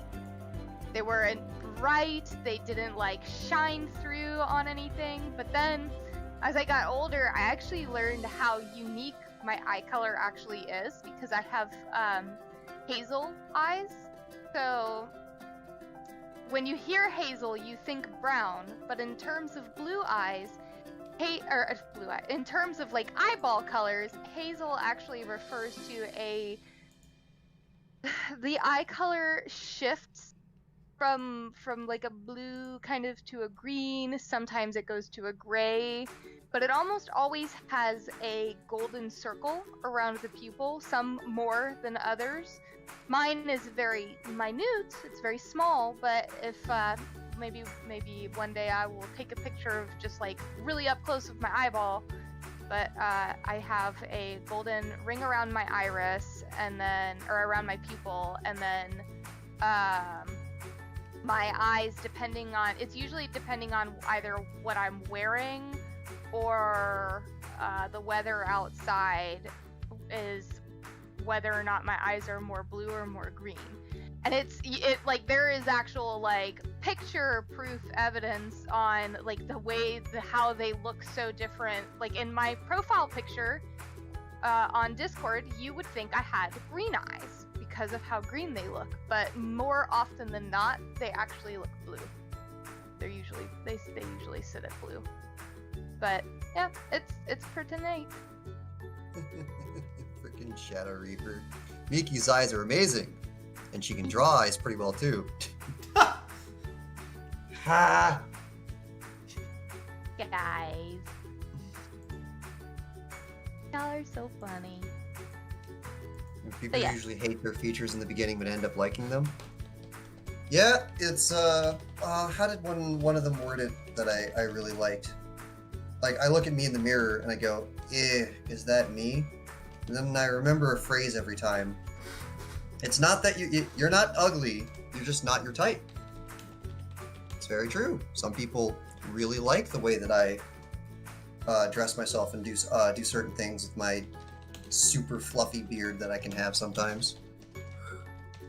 And it drives me up the wall, but that's just because I'm not my type. Doesn't mean you're ugly. Words from Darkon. Wise words. Sage advice from Darkon. I'd definitely say it was from me if I came up with it, but yeah. Whoever wrote that, I've used it ever since. I'm just not using the first people. Yeah, Doger's eyes are really bright blue. So, Miki, out of curiosity, so is this another the coloring thing here? Is this another case of you're doing the shading and the color to because it shows up easier, and then you will make the transition to what her hair will look like after the fact. You want to see magic? I'll show you magic, but you gotta wait. Okay. That's what I figured. So now that we've gotten to the coloring of the hair, there was a question really early, but Thanks for joining us, Shadow Reaper. oh darn, I think it was Shadow Reaper that asked it too. If you can stick around for the question that you asked, if you were the one that asked it, how many lines do you try to put kind of like in the middle of the hair so it doesn't look just like one solid lump? Ooh, okay, that's a very good question. And it depends. It depends on the level of detail. Dang it!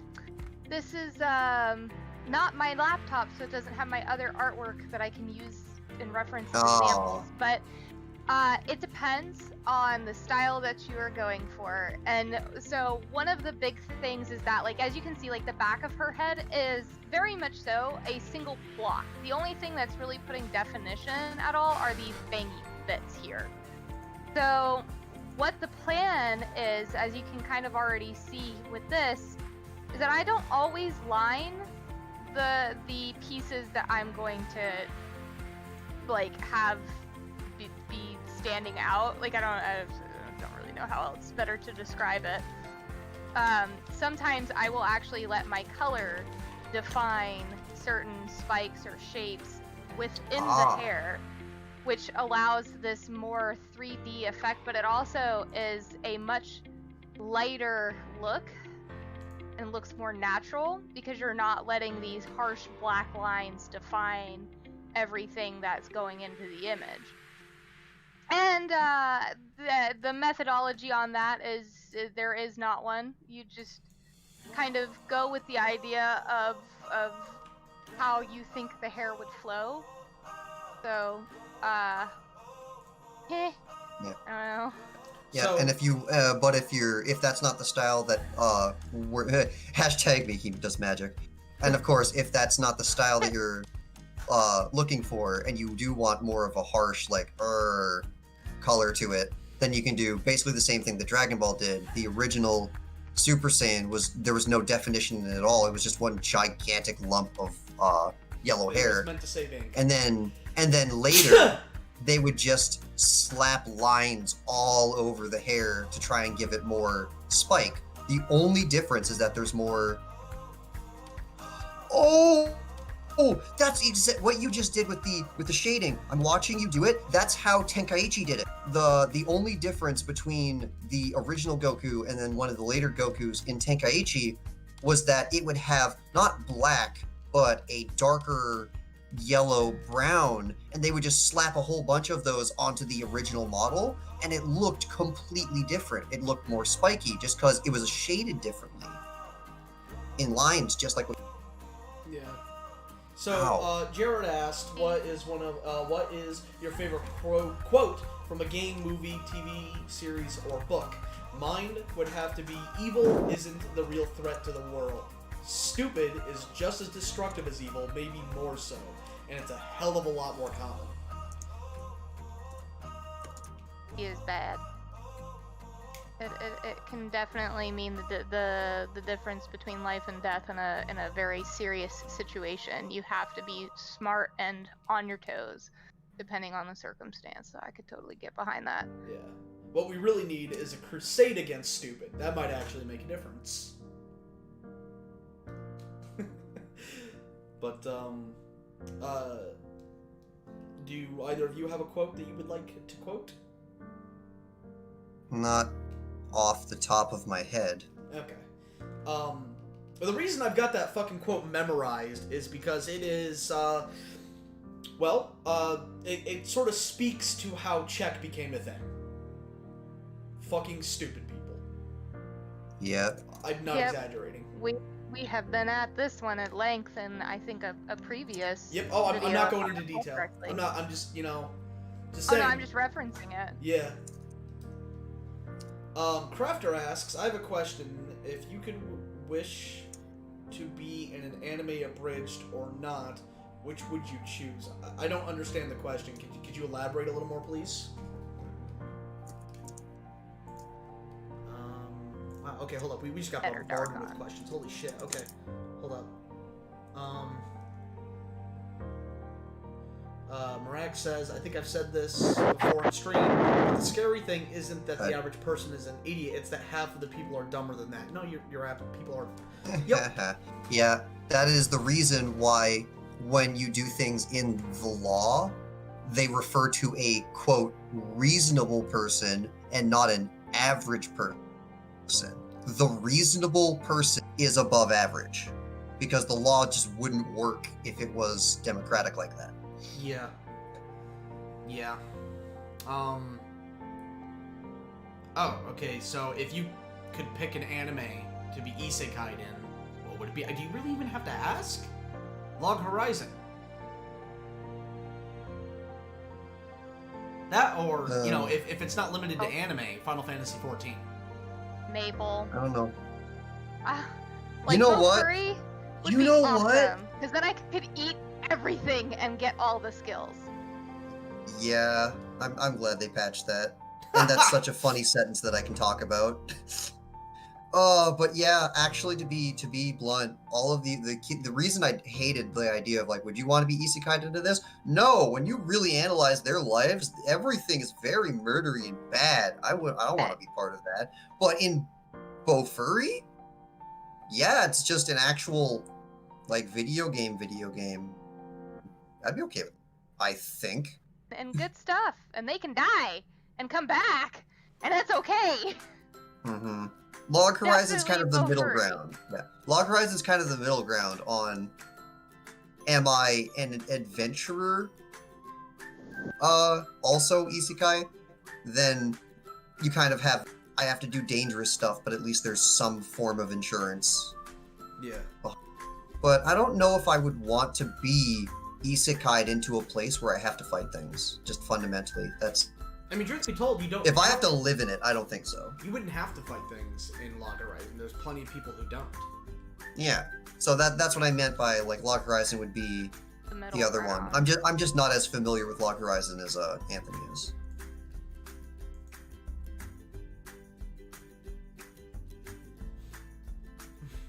This just in, Dogger is a silly moose. Okay. No I context. thought we were talking about news. No context. None. I wouldn't want to be isekai'd. I don't have the friend-making skills to make it decent there. Yeah, that's kind of the other side. That's kind of where I'm getting at with this. Dogger's reaction. Best. If I get isekai'd into an MMO, now I have to do things with other people in the generic sense. I mean, you could just get isekai'd into Final Fantasy XIV, where we're obscenely rich. Am I Asherman? If that happens. Would you want to Or be am I Ashman? me and I get to meet Asherman? I mean, that depends. Would you want to be Ashman, or would you want to meet Ashman? I personally think I'm more to the other direction. I would love to see what would happen if Asherman was 100% detached from me and just be, weirdly enough, be my best friend? So, but the question is, would the Ashman that is now detached from you be your headcanon Ashman, or would it be something else? Well, headcanon Ashman wouldn't work because there's way too many, like, family relations of our group to make any sense in universe. Fair enough. I think there is so much. I think there Chibi's is so primarily much to blame for that. interbreeding that makes no sense. Yeah, no, that's primarily Chibi's fault. So it couldn't Nope. be headcanon Ashman because that just doesn't even make sense. I would not want to meet my character. She's done things. Yeah, but would you? So you'd rather be your character? Maybe. I can think of worse fates. than maybe if it becoming was, like, a hot partially. bunny girl. Sorry, go ahead. I talked over you. Well, Dogger's like, I would not want to meet my character. She's done things. I'm like, so you'd rather be her? And then I'm like, well, I can think of worse fates than becoming a hot bunny girl. Yeah. So now the real question is, am I in 14 as a real 14? Or if I go to Limnosa, is it going to be as insane as it currently is?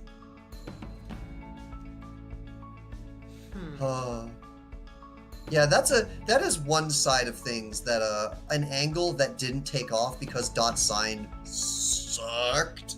But I really wanted that thing where, yeah, I'm stuck in the game, but no one else is, and then we have to figure out our things around that.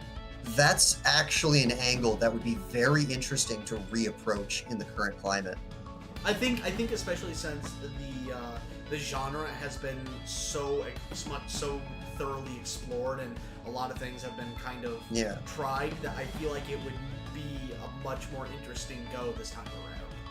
Yeah, because dot hack sign took the current theme of what's happening right now, did it way too early, and did it in the most boring way I've ever experienced. If they did sign or any really of the dot hack ideas now, or even just that one concept, I'm stuck in the video game, but others aren't, and we have to find our way around that. There was one that I think tried to do that.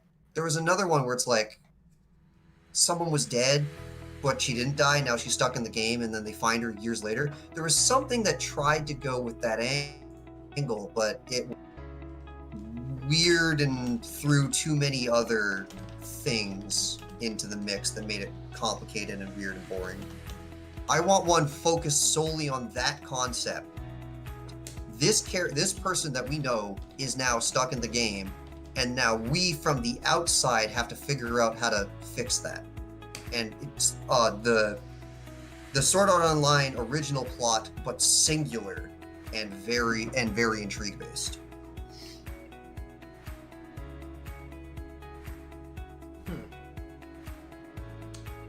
Live in Slime's world instead of Bofuri? Okay. Yeah, that's another one I don't know enough about. Isn't that Code Lyoko? Yeah, that's another one. It's not that one. It only came out like maybe a year ago. It was just yet another throwaway. Oh look, it's this plot thread again, and it kind of got lost in them. But Code Lyoko had something similar to it. I know that one even less. I've never finished Code Lyoko. Fun fact. Code Lyoko finished Code Lyoko. Fun fact, actually, Code Lyoko's opening theme music was almost our Sword Art Online opening theme music. Oh, I remember that. Yep, yeah, it was one of the contenders. But I don't think Atlas grew up with Code Lyoko like I did, and so he picked a different song, and I didn't care enough to fight him on it. So. Ugh.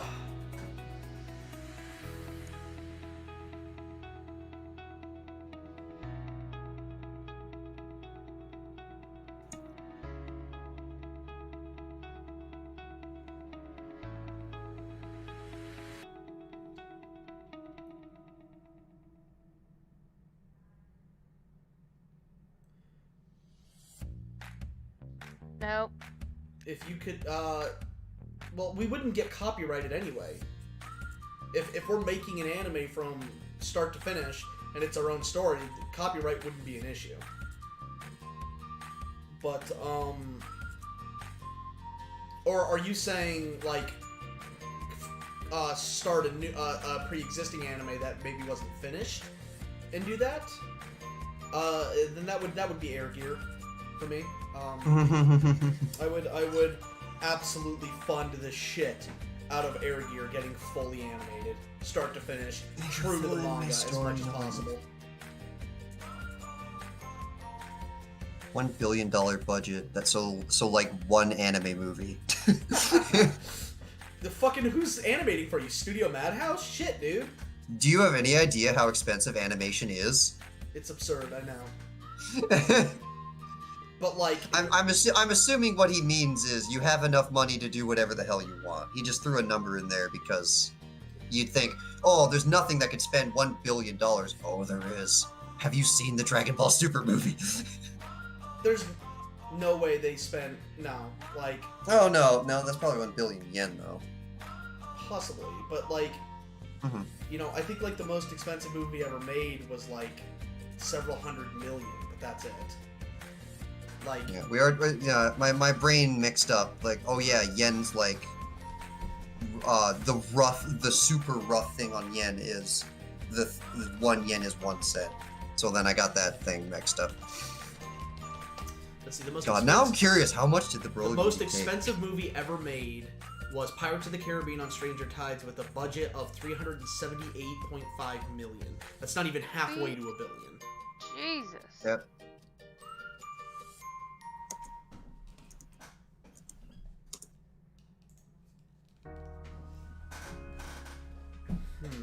Yeah, okay.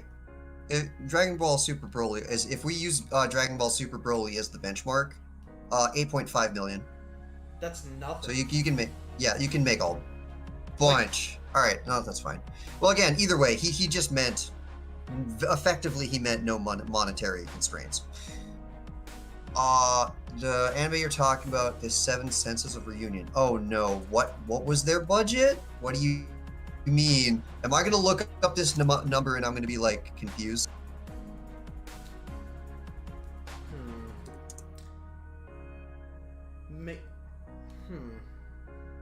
What color for the jacket? Oh, Seven Senses of the Reunion is him telling me the anime I was talking about before, the one where only one of them was stuck. Yeah. Seven Senses was the one from the old conversation. Thank you. Darkham, what do you think of this color? Like a lighter blue? Ooh.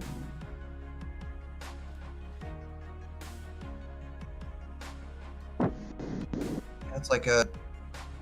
It's between ice blue and like baby blue. Ooh, I really do like that. It's a nice gentle color. I just realized what I forgot here. Full anime story, no limiting factor, copyright $1 billion budget. Can I just say? I'll be blunt. There's not really a story that's not from us that I'm so enthralled in that I would take my one chance and do it for them and do it for the fans or whatever. No, apologies. I'm not that altruistic. Yeah, no, definitely. We would throw that money at check, make it fully animated series. It would be check, and then if some doing all of check with the $1 billion, if it really is as much as it is, and we had leftover, then it would probably go towards the thing I was working on before, unless we come up with something even better than that.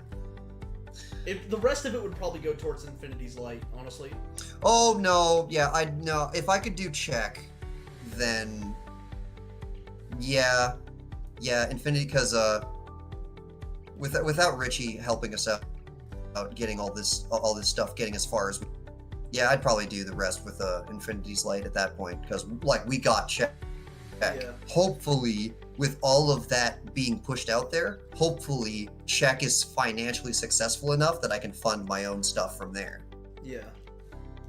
Because if it's not, then that's if $1 billion worth of stuff is not enough to turn a profit, that's your sign to stop. Yeah.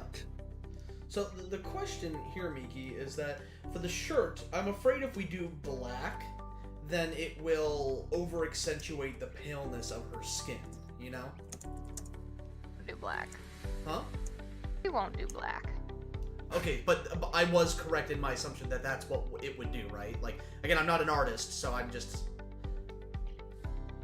They actually really do that in a bad way, necessarily, but if the point is to go as, blend in, then you would not want to call heavy attention to the paleness of the skin and the hair and everything, which is why I'm going with paler, more desaturated colors. Yeah, you don't want such a heavy trans. I don't know what I'm doing. I like what they did with the new Brawly in terms of his backstory, because he's not a literal giant fucking baby.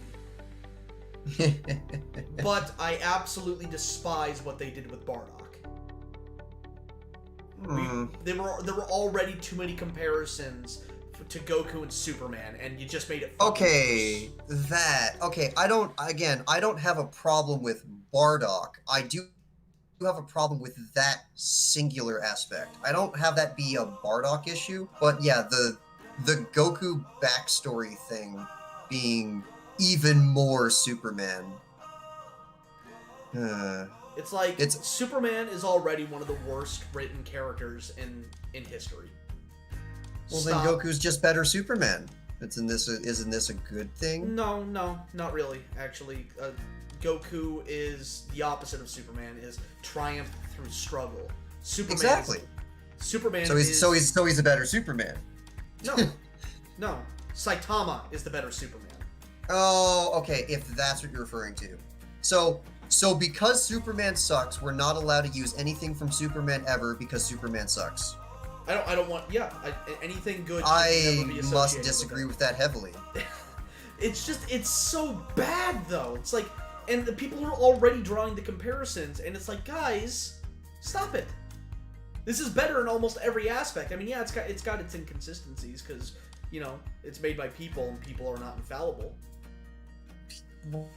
Man, why can't people share backstories and not? Why does that matter? That's my opinion on it. Why does this matter? Oh no, they have the same backstory, but they're completely separate characters that are entirely different, so who cares? I don't know. And I feel like you're taking your hatred from Superman and pointing it towards something that doesn't need it, because it's not Superman. Oh no, it's the same backstory, but he's still Goku. I think Bardock it's still Bardock. No. So You know what? I know what it is. Because there was already a bit of a comparison to Superman, at least in the dub side of things, because that's just how it was back in the early days of dubbing. But into the original Japanese thing, there wasn't many tie-ins to the comparison of Superman. And to me, it was like, that's good. Okay, you guys have confidence enough in your writing and in your backstory that you don't feel the need to lean on a pre-established backstory to help establish your story. But then they backpedaled. That's why it pisses me off. They backpedaled? What do you mean? This was his origin always. No, it wasn't. It was retconned to be his origin. At what point where? Dragon he was Ball always he was always catapulted away from the planet. No. Before Frieza blew it up. You're misunderstanding me. Being a child, he's young, or he's not a child. He's an infant. His father was not a scientist. He was a fucking bastard. Okay, first. No, I have to stop you. He was never a scientist. That was a dub problem. That's what I'm saying. That's exactly what I'm saying. He wasn't a scientist. He wasn't a good father. He was a bastard. He was not a good father. Okay. He was a Saiyan. He was a Saiyan that got a wind of information that he shouldn't have, and instead of lay down and take it, he went out fighting. He was a bastard. He was a bad father. And okay. it stood. It stood. He was a proud warrior.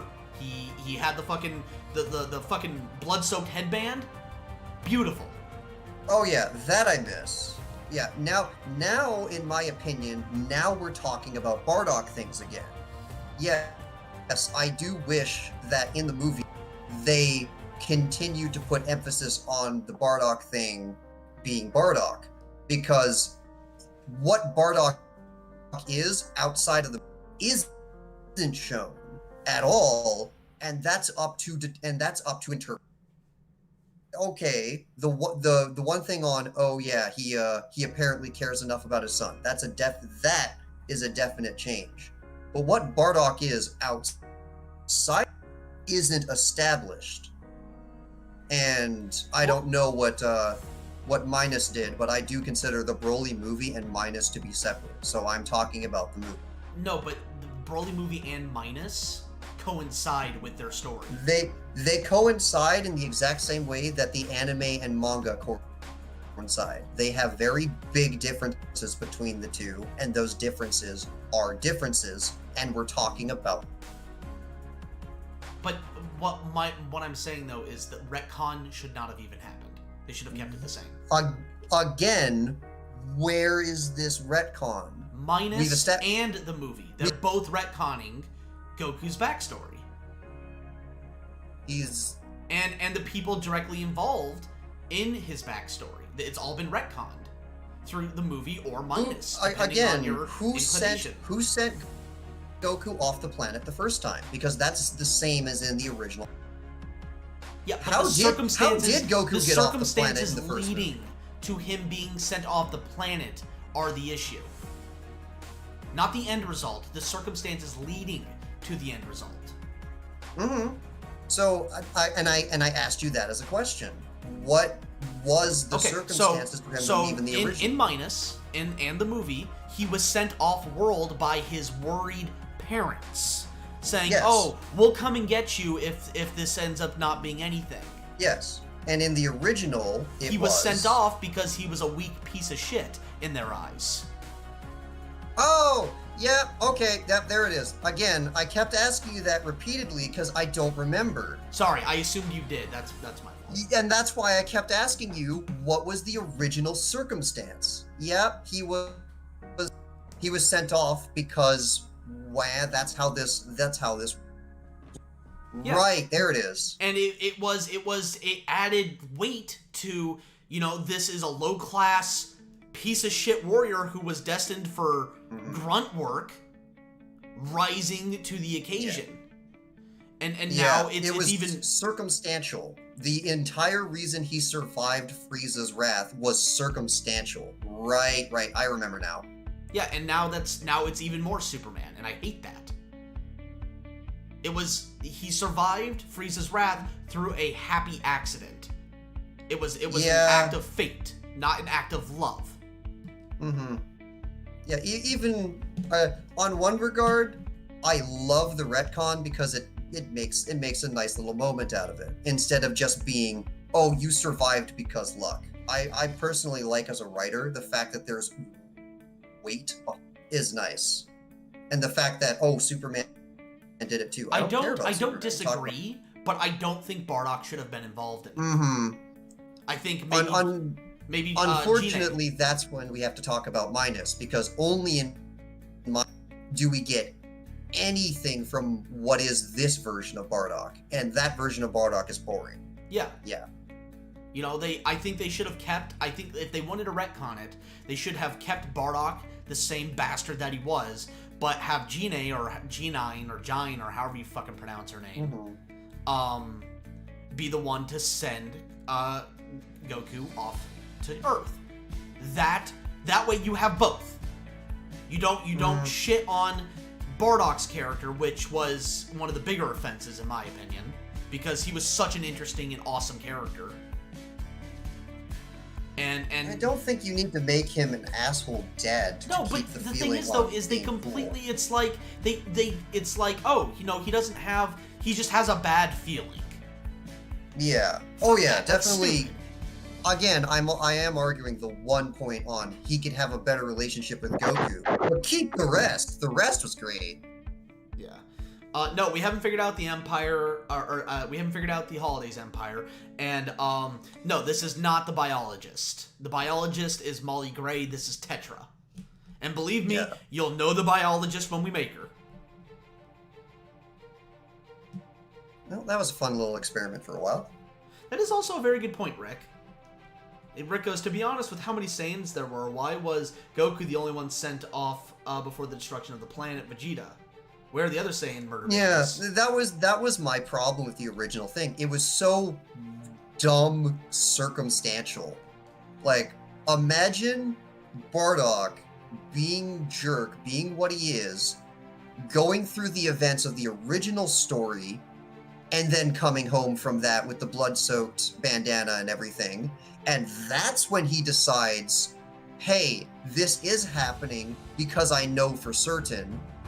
Now you look at Goku and just go, I'm getting you out of here before I go fight Frieza. That would have been a fantastic middle ground. Yeah, because then you had, like, I don't care about my son, yada, yada, yada. Hey, Frieza's about to blow up the entire race. Suddenly now I care a lot. Yeah, that would be, that would also be Miki, remember to save. Perfect.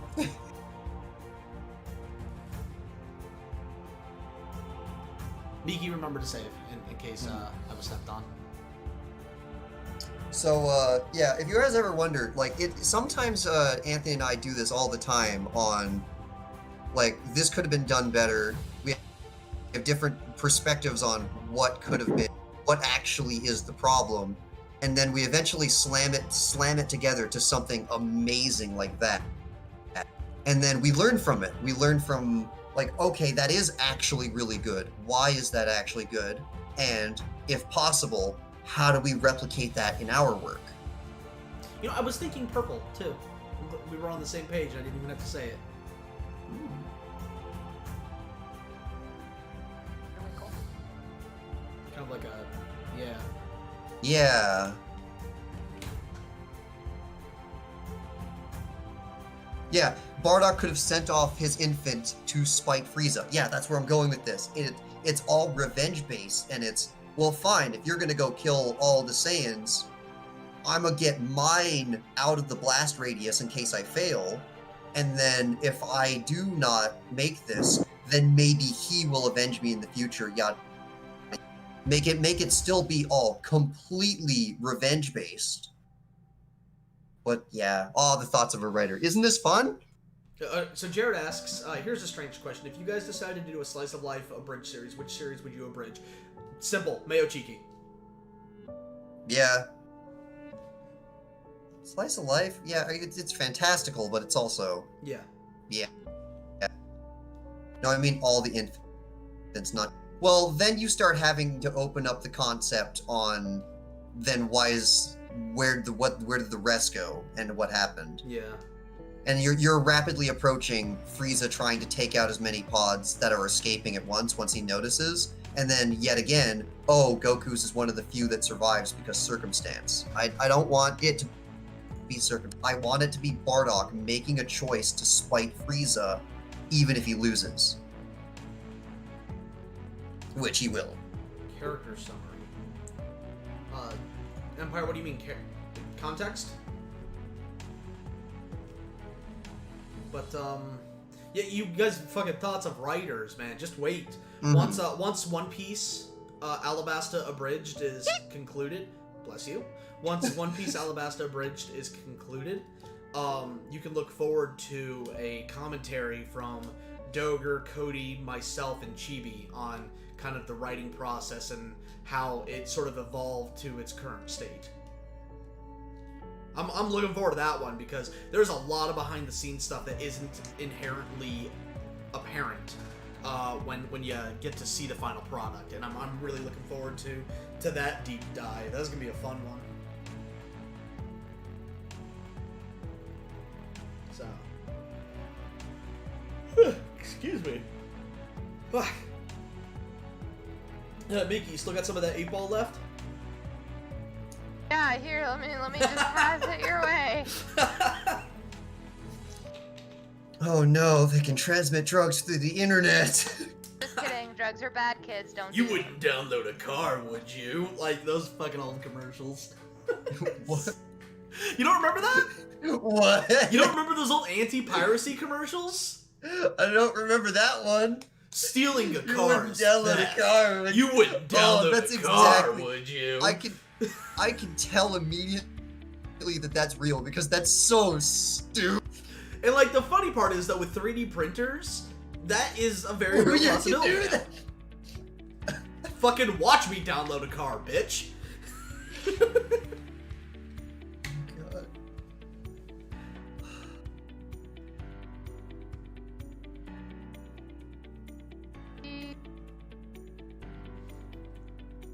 You know, talk about this. So what happens in Log Horizon if there's like a buff potion and you drink it? What does that do to you? It buffs you. Log Horizon. Wait, I meant Sword Art Online, but I guess Log Horizon's the same difference. You get a buff. Kind of? It's the same as Isuzu buffing Rudy's spells. It's the same. It's just it's a status effect. Yeah, I kind of meant more in the Sword Art Online sense where everything actually chemically happens to you to some. Get that I used the wrong one. 16.5 shit out of here. Time to download this buff into my brain. Oh. Someone put up the Someone put up models for parts of cars and then pirated it for themselves. Oh, damn. Anime genre? I don't really have. Oh. You know what? No, actually, I do. Space adventure, space odyssey, rather. Ooh, yeah, the classic. I love like some of my favorite animes are like Outlaw Star is one of my top favorites, and I wish I could find more like it. Like Cowboy Bebop and stuff like that. Like, I like Space Odyssey animes so much that I genuinely tried to give Bodacious Space Pirates a watch, and it is just so fucking bad. They never do anything. Fuck. Sorry. Do you want to know my favorite genre? Whatever genre of Miki vaping into her mic is, and then I jump. Also, Miki save. A horror? Yeah, maybe. See, the thing is, I can't watch Space Dandy. Because Why not? most of the time when I'm watching anime, I'm watching it with Chibi, and she absolutely despises Space Dandy because of the opening thing. Like, this is a space story about a spaceman with his friends in space.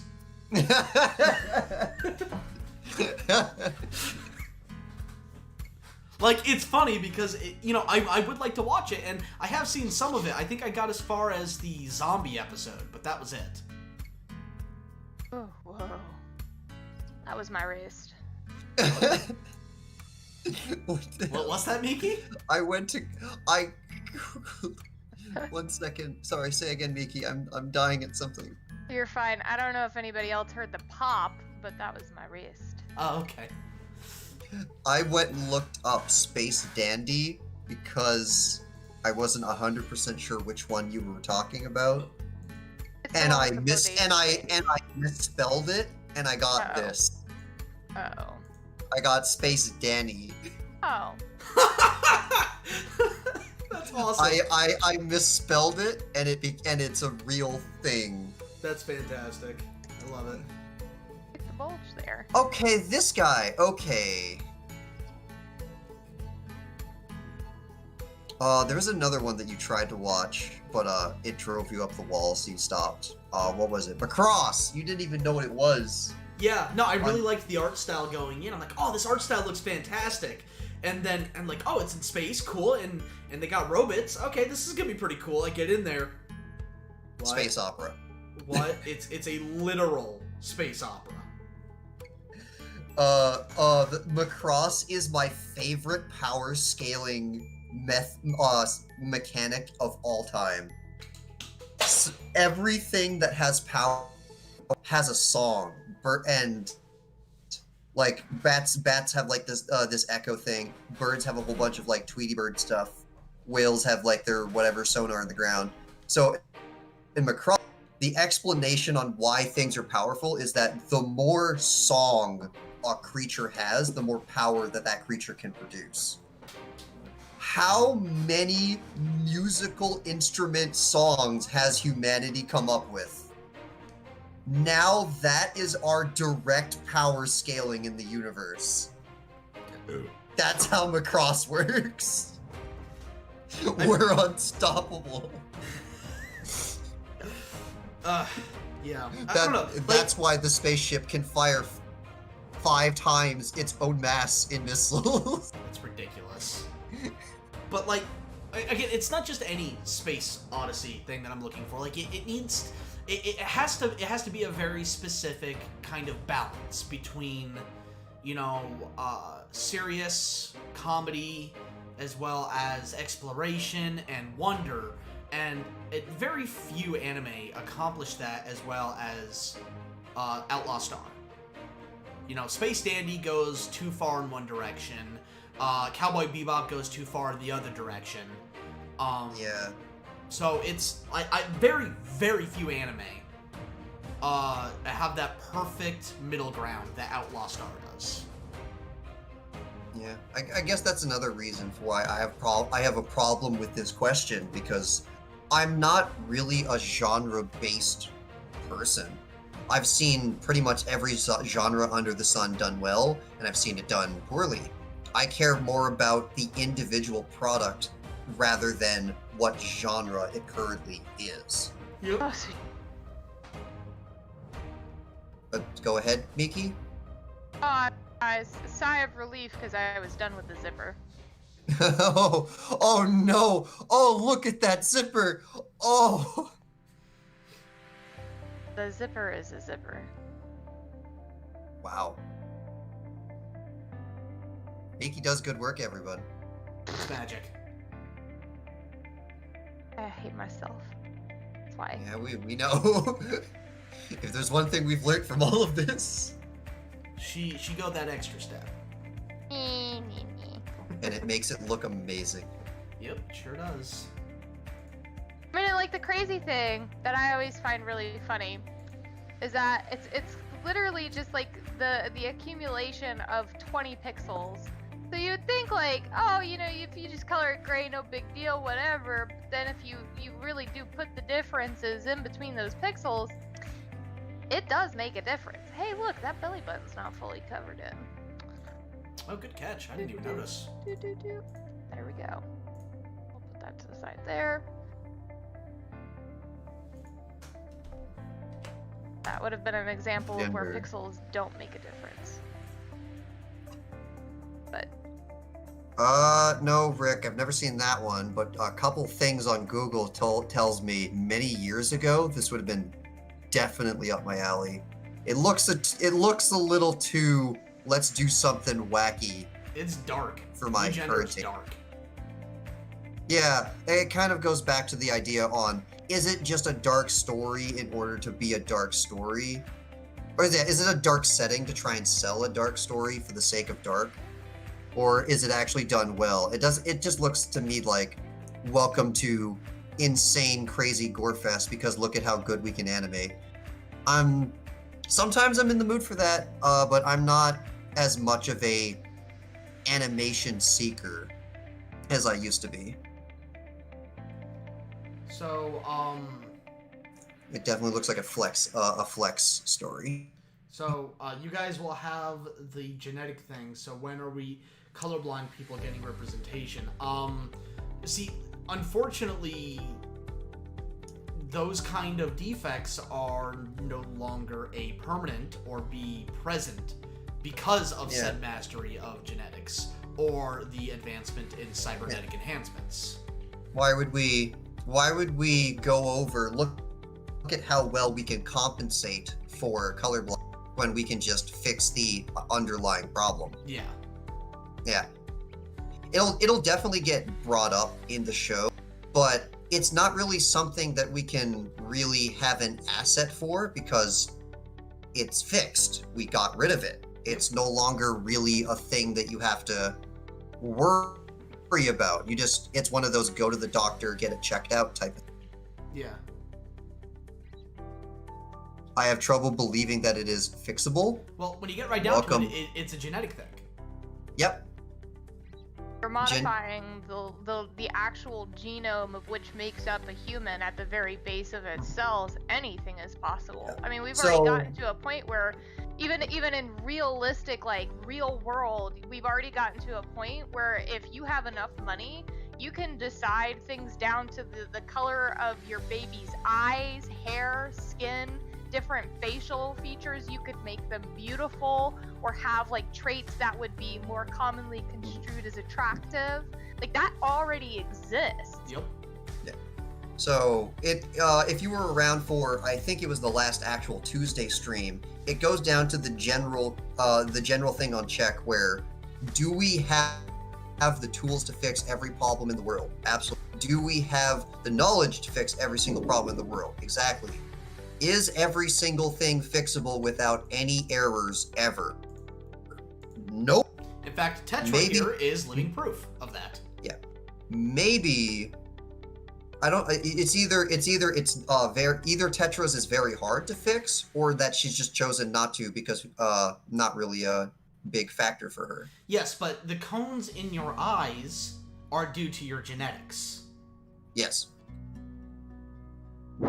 So it's definitely in those categories on if you want to go get it fixed, it will be up to It's a matter of how much money do you have to put into this thing to get it fixed. Maybe yours will be simple to be corrected. Maybe yours will be the worst nightmare those doctors will ever have to deal with.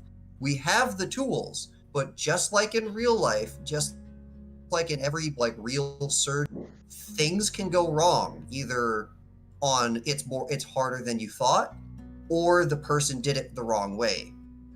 So the implementation is still as flawed as it is. And we can do it.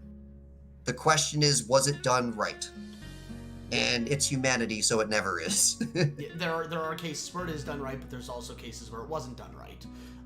Prime example here is the circumstances leading to Tetra's birth left her as an albino, as a parent to her pale skin, silver hair, and red eyes. Yeah. Within the universe of the story, Tetra really should not, to be blunt and to be medically accurate, Tetra should not have been born. Able to. The fact that she occurred is a medical freak accident. Yep.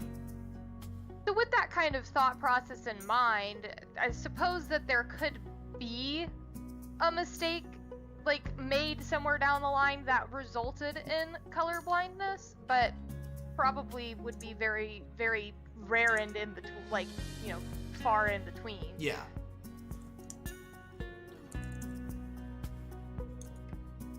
Yeah, it's definitely, what you're asking is definitely, this is probably the most extreme medical thing that we've accomplished in our entire species, and you are correct. It definitely is. We can do it, but this is approaching the new heart surgery, brain surgery type of stuff. So many things would go wrong in the attempt, and you may need who knows how many multiple attempts, and things getting more difficult down the line in case of stuff. Is it doable? Yes. What are the circumstances to do it? Insanely complicated. Yep.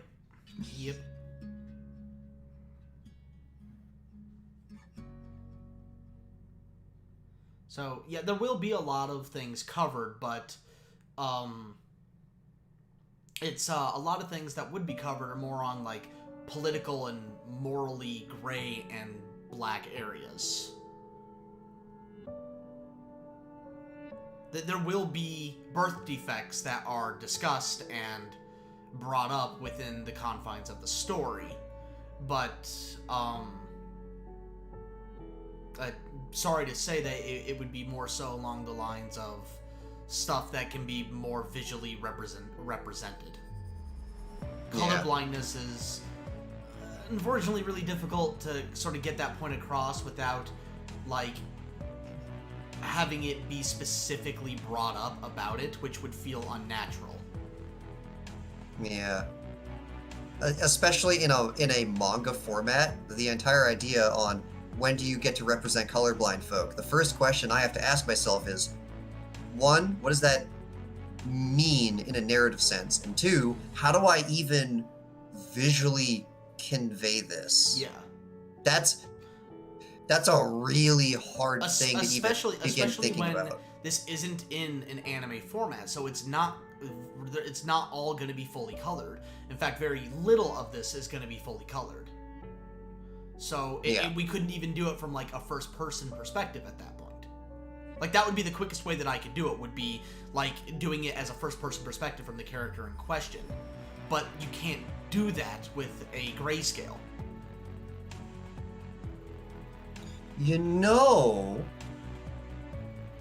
I kind of have a way to bring it up with Lily when the bandage comes off. But it would again be just in passing, making sure everything's okay. But yeah, that's thank you for doing basically another narrative brain tease for us. That's definitely something I'll think about when I get to a very particular scene I have in mind. Because it'll be just another step on, actually. We're taking the patch off. Let's see if, let's make sure everything... So, Darkon. Yeah. Just a moment ago, I was petting Leafy, and I had to do kind of a mental double take. Because On what I caught said? myself thinking, how the fuck is this cat so damn soft?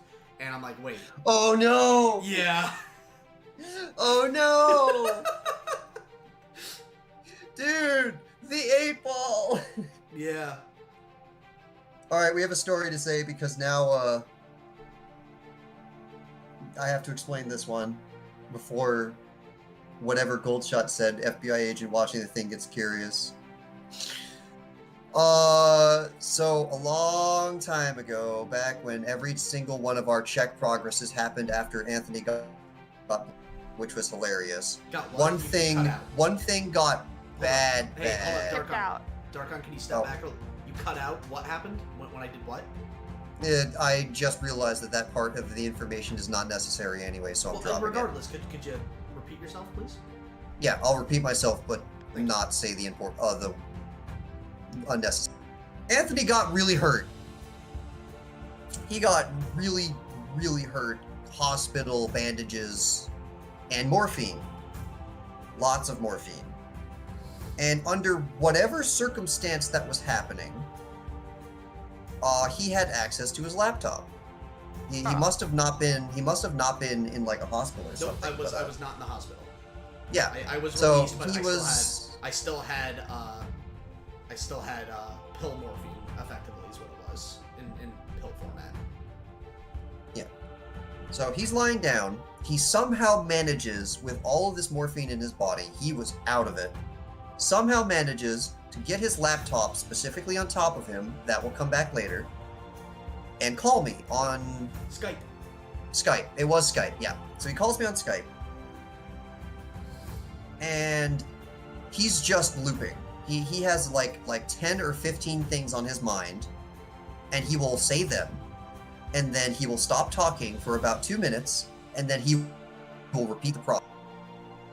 The only time he ever did anything different was, hey, do you want to play Yu-Gi-Oh right now? And high off of his mind on morphine, he was still beating me in Yu-Gi-Oh.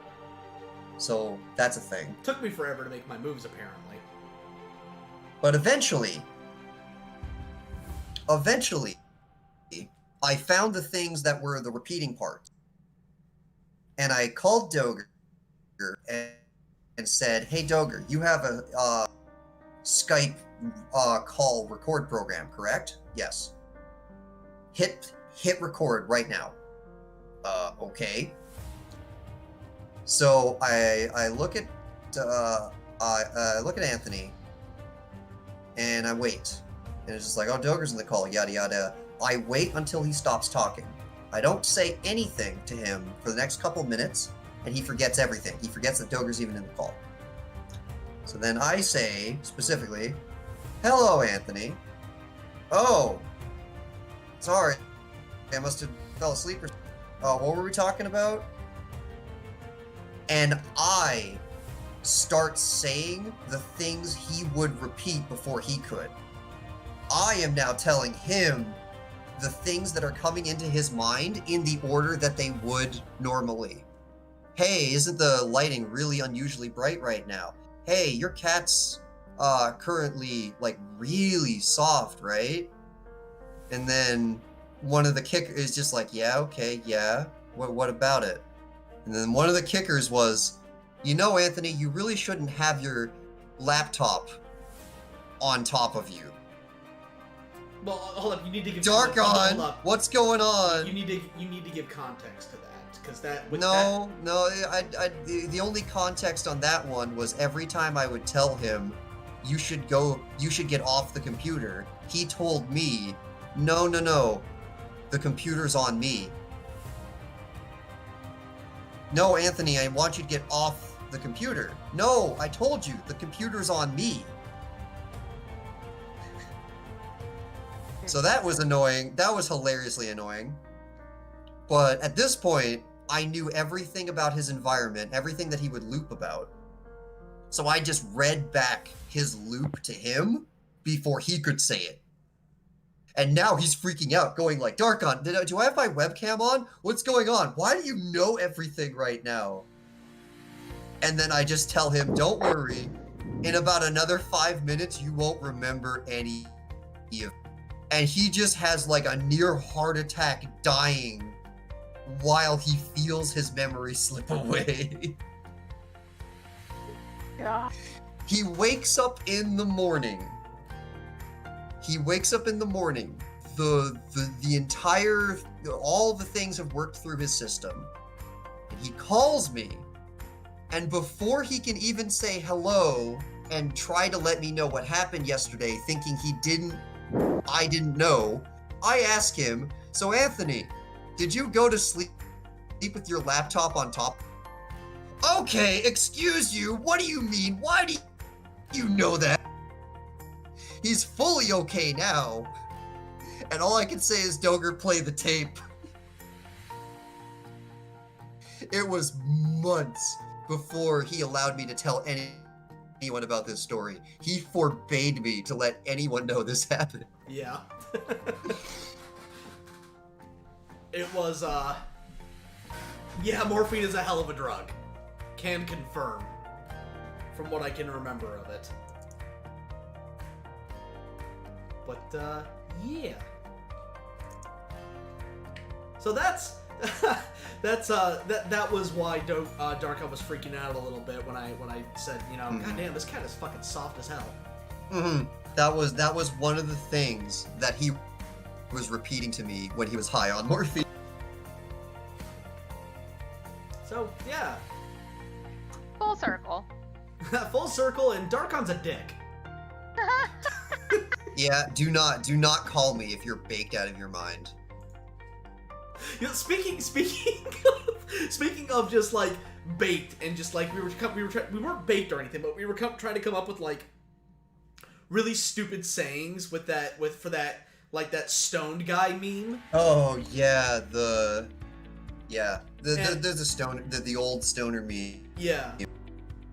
And unironically, while trying to come up with like, you know, wording for this meme, I unironically go to drunk bed, you're high.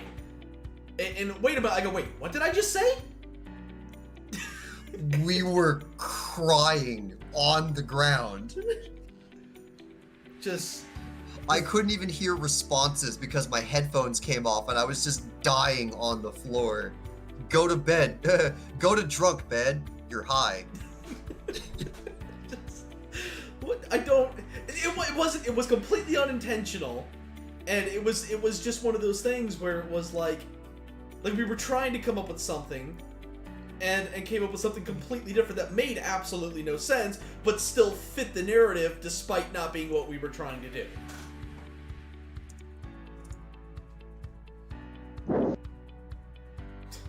Fucking A. Fucking reminds me of the fucking pool noodles and the pool noodles and the boots.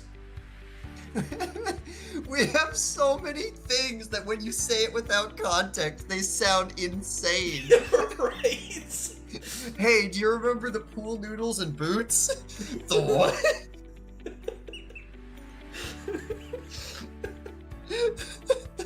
Oh my god. I'm debating if I should tell that story. They don't need to know everything. Yeah, plus the guy that story's about isn't here to consent to it. So I'm not gonna tell that on a stream. But there you go. No context, pool noodles, and boots. Have fun with that one. Anthony, I have to know, because if this is the case, I almost want to go through this entire thing and make a timestamp every time it happens. Are you picking up that wind thing every time it happens, or is that just me? Wind thing? Every now and again, I am assuming it is Miki blowing into the mic or something. No, I'm not hearing anything. Wait, listen for it now. I heard it that time. Oh, I didn't. I didn't hear it that time. Huh. Mystery vape. Empire, they're considered type 3 diabetes is due to their connection to insulin and brain. Oh, okay. Oh, interesting.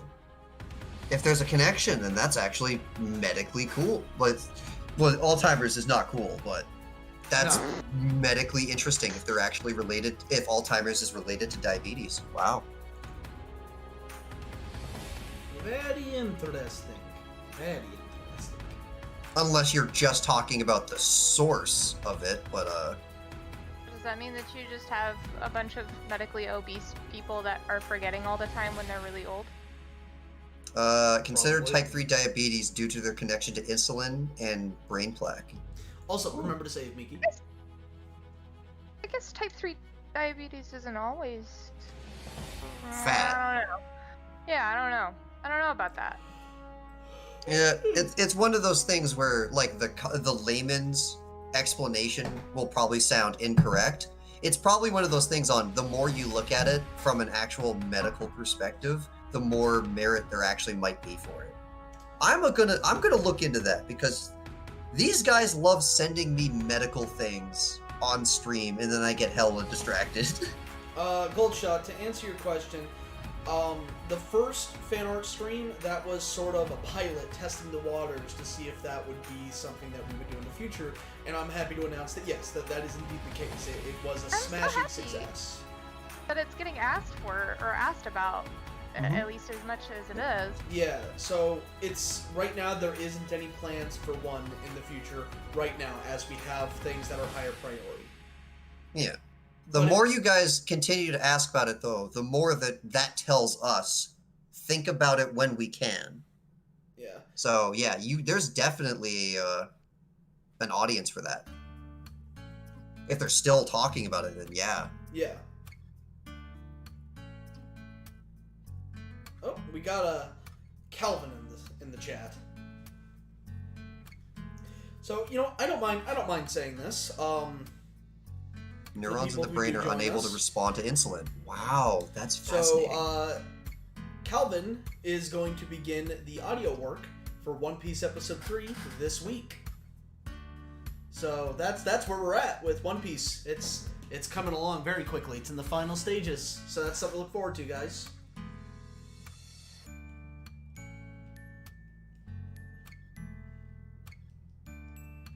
Is caused by Jeez. surge high diets. Insulin Nope. has a No. priority list and brain No. clock is low on it. The first is blood surge. Oh, neat. So what are those lines that you're putting on there, Miki? They're shinies.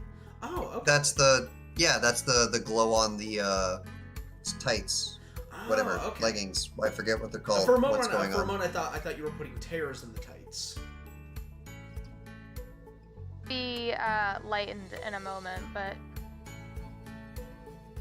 or not lightened. The opposing term of lightened. Ah, yeah. Okay. I just needed to get the effect in there.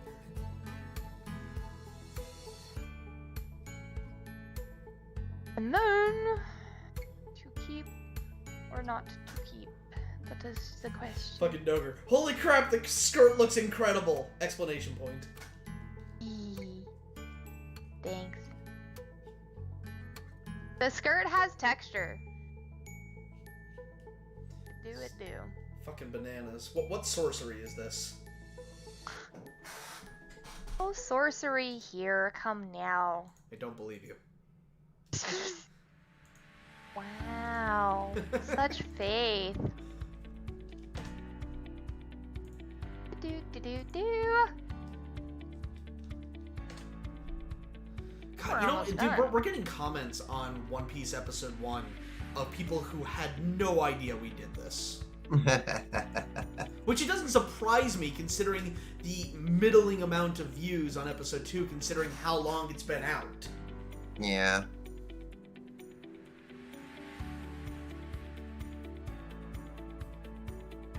I'm so sorry, Miki, but Mac can no longer be my favorite character. Who's Mac? Macro? No. You mean Macro? Did they spell? Wait. Did they spell it M-A-C-K? M-A-C. Oh, never mind. Could you be more specific? Because, yes, macro.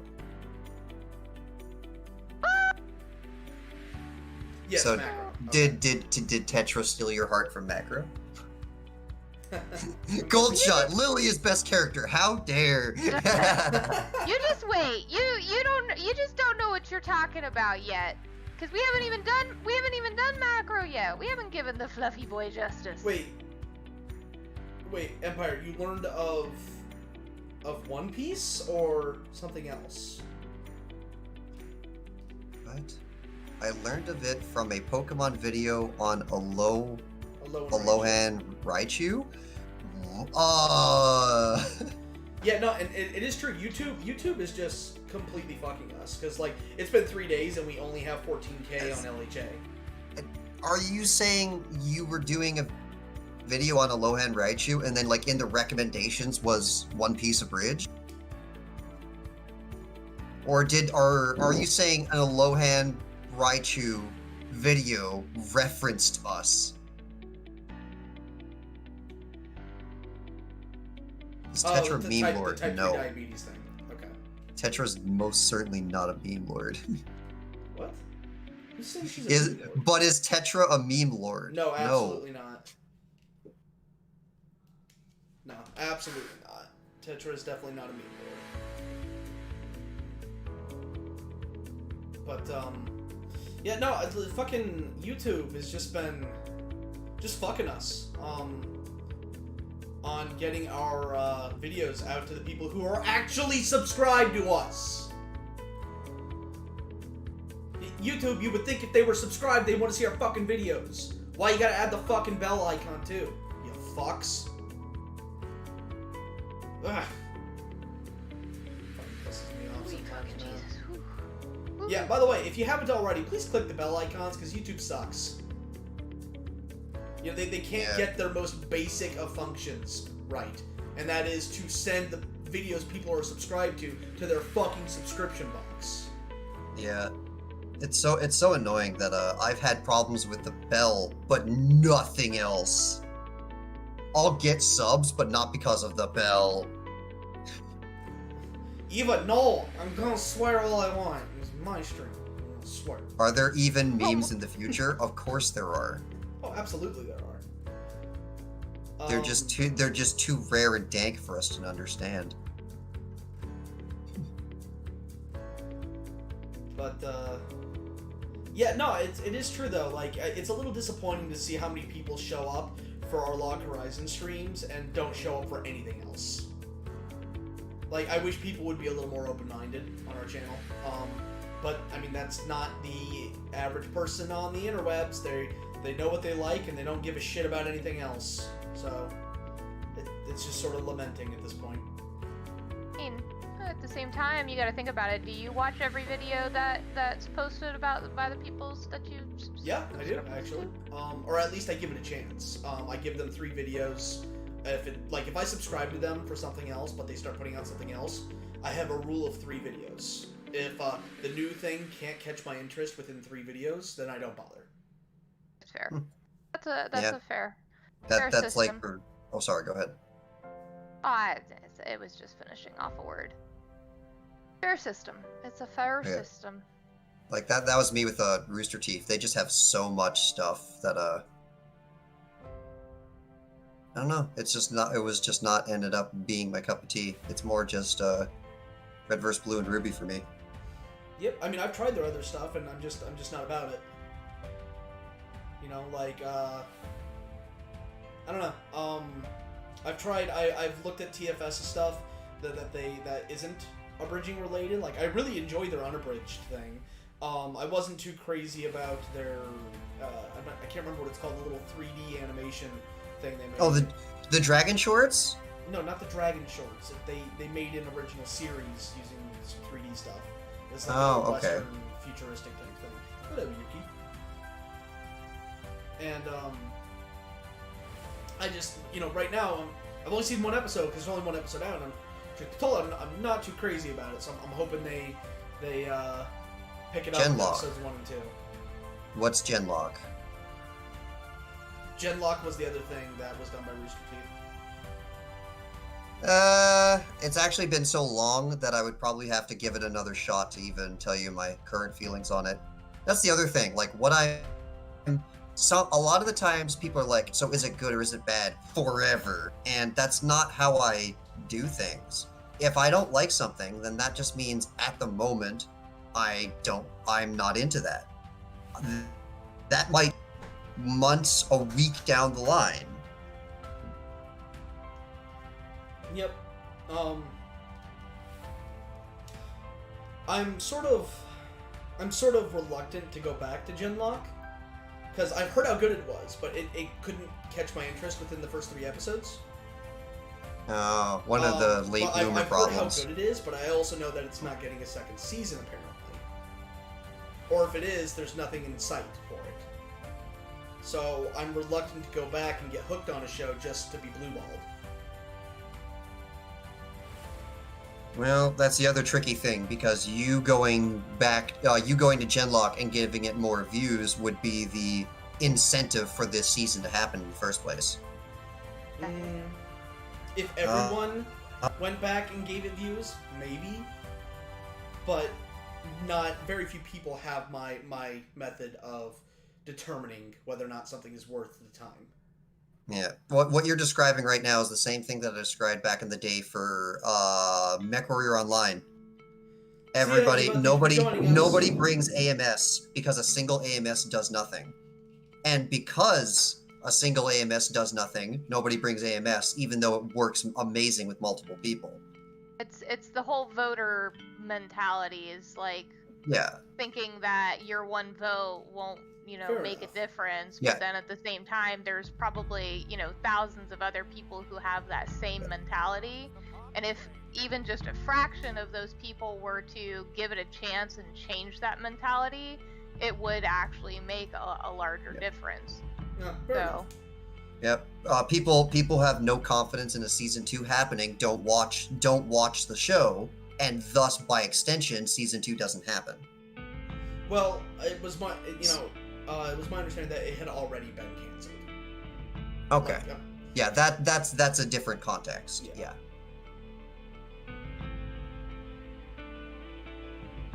But I've heard of Remnant. I assumed it was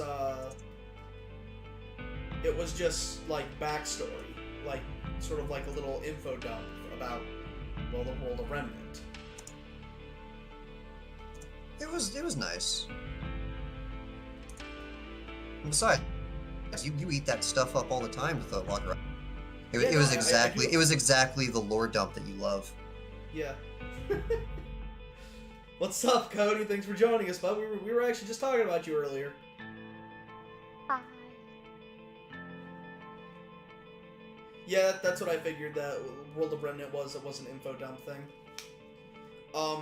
I do plan on going back and watching it, but I am waiting for it to A, be done, and B, have time and the inclination for an info dump. Wait a minute, what happened to the HBO Max deal? Last I'm seeing on Genlock was that it was already renewed for season 2, but was going to be an HBO Max exclusive.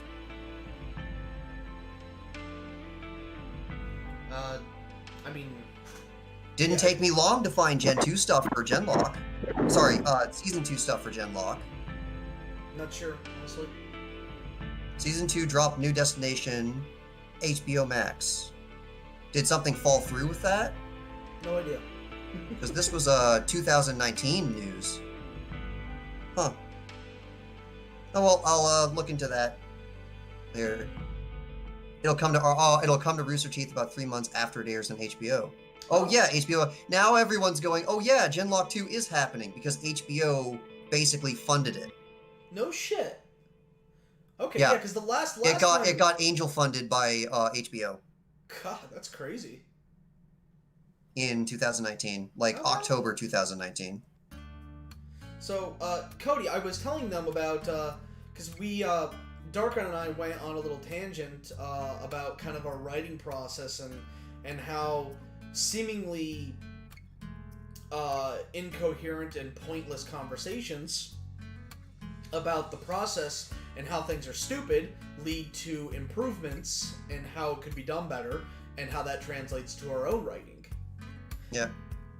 We had kind of a little rant about Bardock's story, figuring out specifically what is important, what changes were unnecessary, and then merging the two into what we think is a far better product.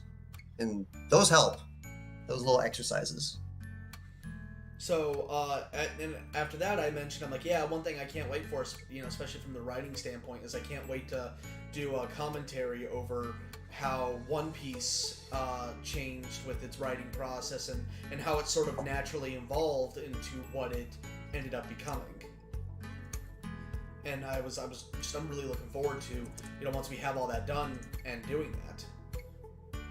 Because there are so many things that happen behind the scenes that just aren't readily apparent unless you were there, and it's going to be fun to kind of talk about the process. On the very last bit here, the little gun, and then we're done. If you could excuse me for a moment, could you go back down to the knife? Actually,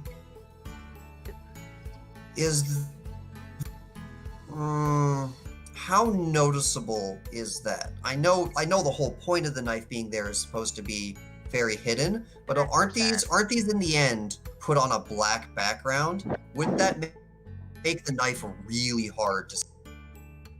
Yeah, but what other color would you have it be? Maybe you can't really have it be like a dark gray, because then it'll bleed into the stock. Yeah, what about like a really bright gray? Or because I think it's so unnoticeable, like I wouldn't even know it's there. Alternatively, we could go with a different hilt. Deal. We could also just do that. And then a little shadow. Just a little extra there. Just a little imp. So now, this being at 100%, we'll do it on the sketch layer. We'll put this here. We'll go to 250. You notice it now? Yeah, actually. Alright then. Very noticeable. Doubt me again! Fucking come at me, bro. Oh shit, that wasn't supposed to show up on screen. Whoops.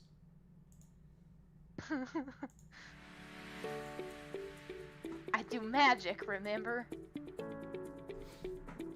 So I think all that's left is the gun, yeah?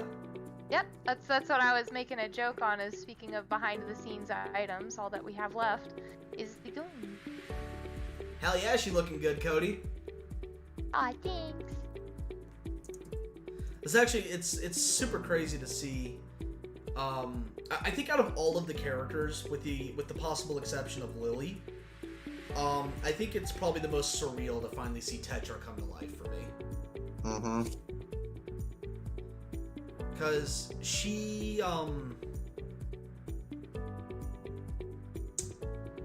I don't even know where to begin to talk about her. The creation of Tetra was kind of the creation of Czech's direction, really.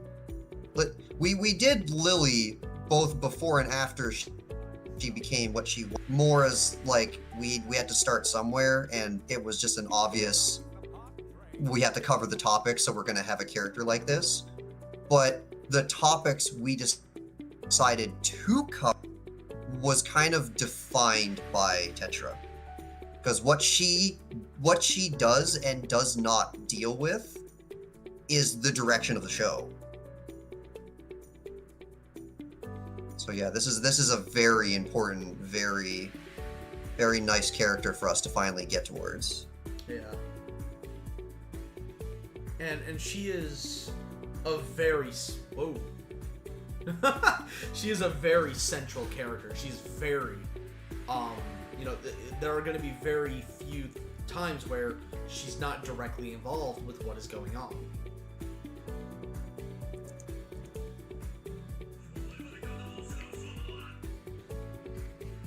Yeah, so Anthony Ash, we yes, thank you, phone. Shut the fuck up.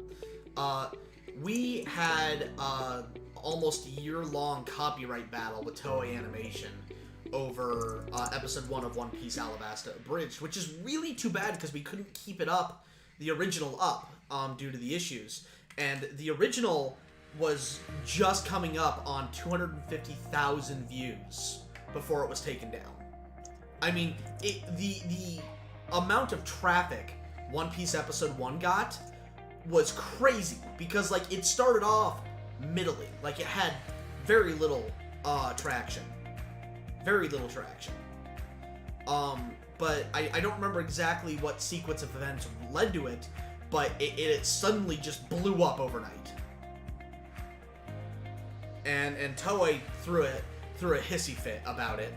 And this was right around the time where YouTube was pulling their shenanigans, where they were like, "Oh, you don't have the right to you haven't sufficiently proven that this is fair use, even though you have." And it was so early in the game that there was no way to actually fight it at the time. Now we can fight it if they pull the shenanigans again.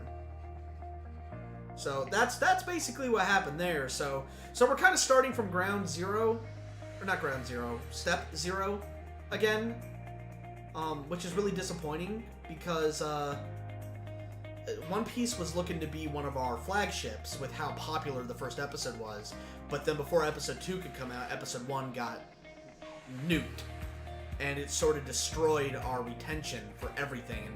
And episode 2, despite the numbers episode 1 pulled, it hasn't even broken 10,000 views, and it's been up for 6 fucking months, which is unheard of for our abridged content.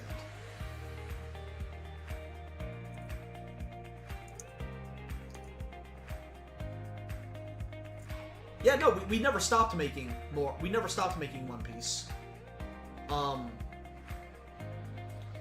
It's just been kind of a slow process, and plus, shortly after the One Piece episode 1 thing happened, the channel was terminated due to aforementioned copyright abuse. And YouTube being fuckwits. Fix your shit, YouTube. Fuckers.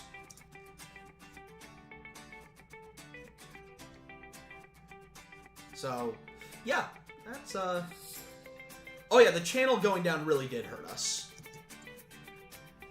We lost, around 3,000 to 4,000 subscribers in that time. A lot of our retention, even for our log horizon, has severely dropped. Like, episode 9, for example, before the channel being terminated, it's been out since Sunday. Prior to the channel being deleted, we'd be knocking on the 50,000 mark already, and right now I think we're just knocking on 15,000.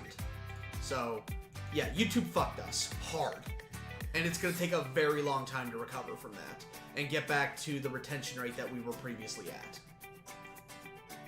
Weird for a second. That's interesting. Oh, no. Alright, it's been 2 days, and we're at the 17K mark now. But prior to the channel deletion, we'd be in the 50,000 mark by this point. Or, sorry, yeah. 30,000 mark.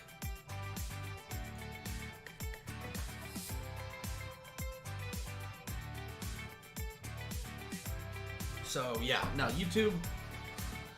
it would be one thing if, anyone fucking understood what was going on with YouTube and how to sort of game the system, but no one does. Not even YouTube.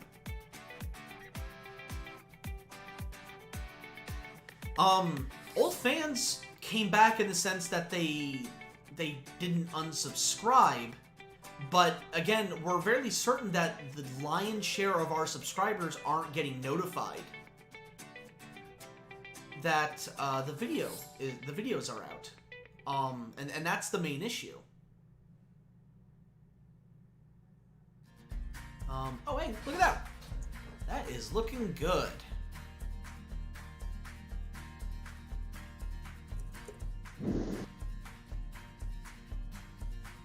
Yeah, our subscriber count has been stunted. Where prior to the channel deletion, we had steady growth, but now it's very slow. Where before the channel deletion, we could expect a growth of at least 1,000 subs a month. Now we're lucky to get 400 subs a month, if that. So yeah, I'm really irritated about that, and I don't know. Yeah, the notification is just, ugh.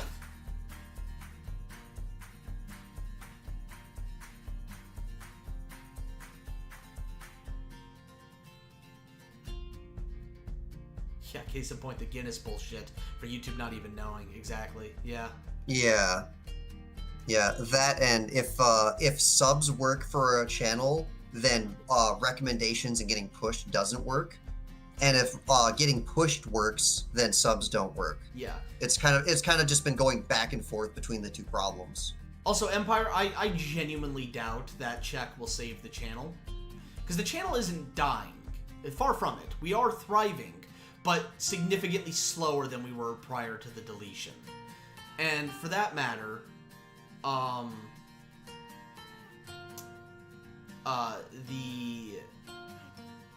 main draw is our abridged work. So I'm expecting the retention for our original series, at least initially, and for probably several years, to be significantly lower than what we pull for our abridged work.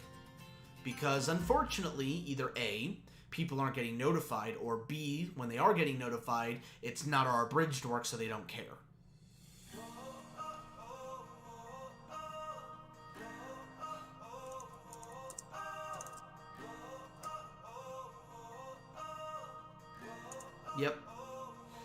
Yep. Our main pull is our abridged work. We know that full well. We have no delusions about that. Mm-hmm.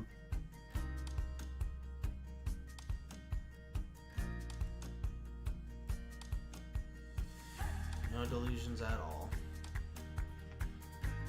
But what are you gonna do? Everyone's got to start somewhere. Exactly. You're gonna build up that rapport. Yep. Well, we gotta rebuild the rapport because YouTube is just a hot fucking mess. Mm-hmm. It was that way with Ruby for a while. People just wanted red versus blue. Yeah.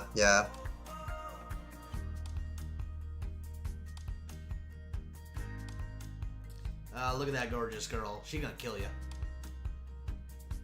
Yeah, even from this perspective, the color change that you made to the knife, I can act like my eye kind of looks at it and goes, wait, what's that? And that's exactly where I was going with it. Oh, I am so sorry, Crafter. Crafter goes, my first contact with anime was the Log Horizon Abridged series. Oh, bruh. I am so sorry to hear that. You know? Log Horizon Abridged being the gateway anime. I don't know how to even begin to feel about that. Well, Gold Shop, one of the things that we're banking on to help sort of keep the hype going and get some more wind into the sales of Check and Infinity's Light alike is that because it will be paid work, we're going to be attracting bigger names and people who have much larger followings because they only do professional work, and that's kind of what they're known for. So we are hoping that they will want to see it succeed as much as we do, and that they will share the fuck out of it to their social media followings, which will help boost the retention and interest in the original projects, as well as ad space. We will be purchasing ad space for the videos to hopefully signal boost them. Yeah, I completely forgot. Yeah, Richie's got a shit ton of contacts too. So between him, Cody, and Carrie, and my own contacts, we've got a lot of fucking people that are pretty influential. No, we did not ask Scott. I'm not sure he would do it anyway.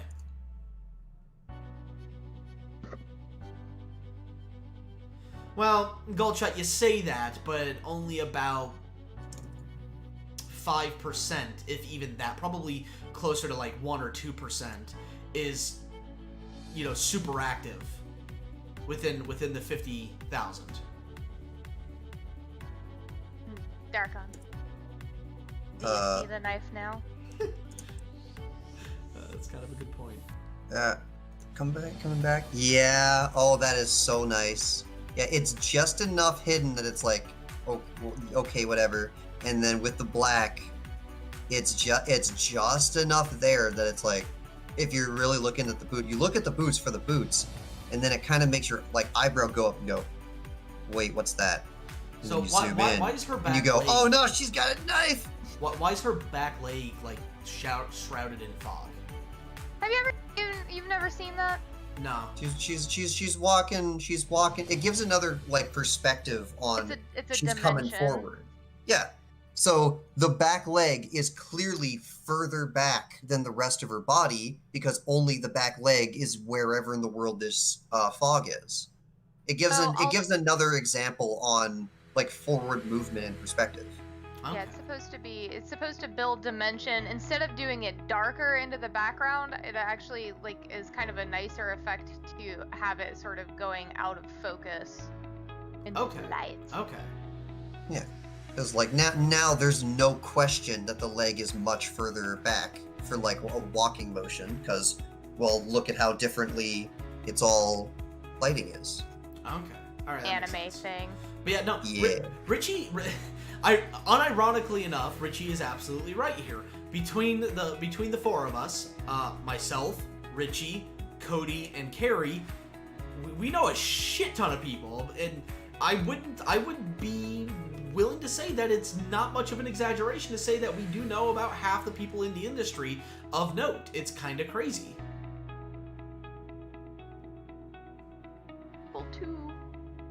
And very soon, half of the entire industry is going to start getting, hey, you want this paid work for something very different, very new? Yeah, I'm really hoping that some of the bigger names that we have a line to will be willing to voice in it, because it will be paying less than what they're used to getting. But I hope they'll kind of see like, oh, it's a budding studio. Yeah, all right. Well, I'll do it for lower than what I'm used to. Give them a hand. I really hope that they'll be on board with that, because that would be so cool to have some of these people involved. I'm keeping names out because I don't want to say yet. So, you know. Don't oust the people. I love your bridge work, but I love these streams. Love seeing the artwork when it's done. Love listening to the conversations. You talk to me, I talk back. Good time. Yeah, thanks. That's this is so weird, but thanks, Anthony. I'm sorry? Exactly. No. Because Anthony said it, so I'm like, thanks, Anthony, and then I'm just waiting for you to go, what did I say? Yeah. There's two Anthonys in the call now. Yeah. Oh no. But yeah, no, that's kind of the point with PhatDog. You know, we try to interact with you guys as much as possible, and because we know that we do have that smaller audience. You know, we don't have as big of an audience as a lot of these other people, but we more than make up for that by interacting with you guys as much as possible. So it's sort of, you know, and it is easier to do that because of the smaller audience. It's kind of it's like a double-edged sword, honestly. All right. Well, guys, do you have any closing words? What is this? 45 minutes ahead of schedule? Yeah, it's about 40 minutes ahead. Good. What an amazing change of pace. It's kind of crazy, right? Thanks. Well, I had a 5-day weekend from my actual like job, and I decided that during that time I wasn't going to do any work. So if any of my commissioners are listening, I do apologize for the last 5 days. There has been no headway on that list, but it was definitely a necessary break that I needed.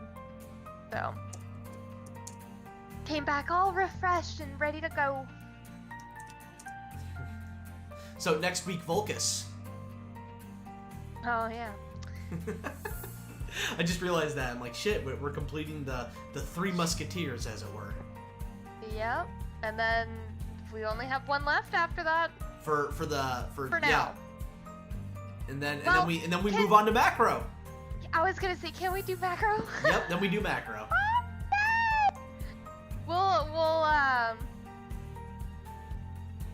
Because I don't think that was. Well, yeah, we'll talk about that later. So, Darkon, any closing words, bud? I like the face. I'm not Say again, Darkon. Miki?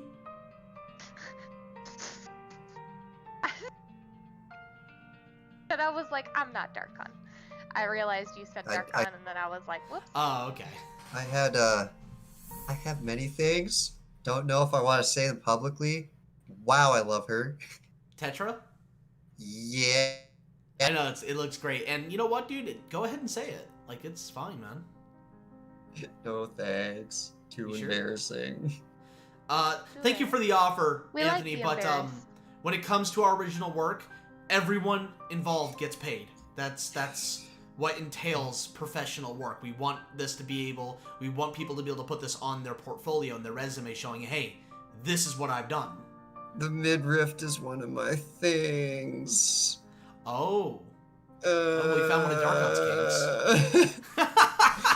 You have any idea how distracted there's been so many times where I've just been staring. I'm good at the telling. Hashtag Darkon would smash. Yeah, Yes. full. Absolutely. Like, I'm not even gonna be quiet. Be cover about that. Sorry, Miki. Go ahead. no, you're fine. I'm trying to cover for you, man. I was just gonna say that absolutely 110%. I have been paid for all of these for weeks now since we started these.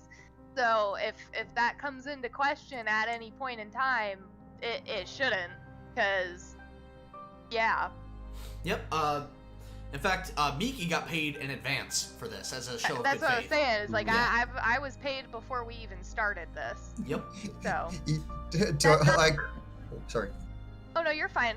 I did finish my sentence, but then I realized I wanted to add to it, and I was just Yeah, go gonna say ahead. that's like, for people I don't know, that's normal. But like Anthony and everybody, they were already friends of mine, so that was actually a really unusual situation. But Anthony insisted that they just go ahead and pay right up front and get it done and over with, and so I'm not gonna argue. Shut up and take my money.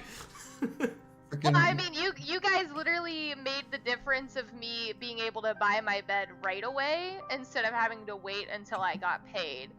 And then that was like a huge help, because I don't think anybody realized how much in a bad way my back was from working from home and this and having originally sitting in a really terrible chair, which I have a slightly better chair now, but man, my back was so torn up, and then being able to buy that bed it's just the best thing that's happened, long-term life. I'm just so happy to have that bed. And then the audience bought you a computer, says Richie. Oh my god, which has been fantastic. And the computer runs seamlessly. It just moves so fast. I counted it the other day, and it took 9 seconds from completely turned off to being logged in and on my desktop. A solid state. Gotta love 'em. Which, from comparison, to give you an idea of what you guys have gifted me, just in a small word, my laptop would usually take on to a minute to 3 minutes to boot up, depending on what was going on, and that has nothing to do with if there were updates, which you think to yourself, like, oh, 2 and 3 minutes, that's not too bad. You start getting into if there needs updates, which happens once a week on my laptop. I don't know why, it just does. Usually going on to 15 minutes, and then I have to restart it and go through the whole process again. Every Tuesday is Microsoft Patch Day. That's why. Shut up. No, you joke. It's It's real. That's a thing. That's a real thing. It is very Microsoft real. pushes out their updates too. Because my laptop has updates all the fucking time, and it is whenever I see that, if I'm going to log off of my laptop and I see that it says that I either have the option to shut down and update or restart and update, I cry a little bit on the inside, because I know that the next time I need to boot up my laptop, it's gonna be there for a minute. It couldn't even find my Wi-Fi this morning. What was the update time on this one? Jeez. A minute? I think I was sitting at the screen for probably a good 10 minutes, staring at it at No. 35%. The new computer. How long does it take for a update? I don't even think that I noticed my computer update. And like, considering, like, I actually don't think it it happened so fast I didn't notice. That's great. I love it. So, that is, I should also send you guys a picture of, like, my power cord, because it's also, like, really kind of fuckered as well. Because it's some animal at some point in time in my past chewed on the edges and like nibbled away at the little plug bit, and then the cord itself is broken, which like the cord is intact on the inside, but the protective plastic around it is like cracked because it's so old. My battery doesn't maintain life anymore, so the second that my laptop unplugs, it dies. I get a boot up screen every time that I turn my laptop on that tells me, your battery's fucked, lady. Get a new one. This isn't gonna work anymore. Like, it's a little black screen with white text that's like, your battery's fuckered. And that's my laptop. And then like even with saving on my art program, this is like another big difference that I just noticed today is saving. So if you're looking at I think you can see it. If you're looking at the very bottom left-hand corner of the screen, like the very, very bottom, when I hit Control S, you see that little bar that loads? Nope. Oh, there it is. Oh, See it? okay, bottom right. Oh, it flickers for like 2 frames and it's done. Well, it should be the bottom left. The bottom right also did. Okay, But it interesting. But on my laptop, when I would hit Control Save, it would sit there and buffer for like 30 to 45 seconds, and it would just sit there and try to save and be like, I'm having trouble. No wonder you had a culture on not Control-S-ing after every single line. Cause that's bad. That's really bad. It's a disaster. It's a nightmare. Cause like I'll sit there and I'll be like, come on, finish. You done. That's that makes a lot of sense from the amount of struggle it could, because you learned saving was a long-term commitment. Wow. Struggle. It was. And like normally I do, like, it used to be a long time ago that I would save like a mad woman, because back when computers were a little less reliable, and back in ye old days of my childhood, when I first started this shit up, I lost a lot of work because of just stupid random computer shit and fuckery, where my computer would suddenly die, or my brother was playing WoW and would unplug my computer because he'd get mad because I was taking up bandwidth. We had a lot of those. But yeah, so it's just it's kind of like wild. Like I couldn't even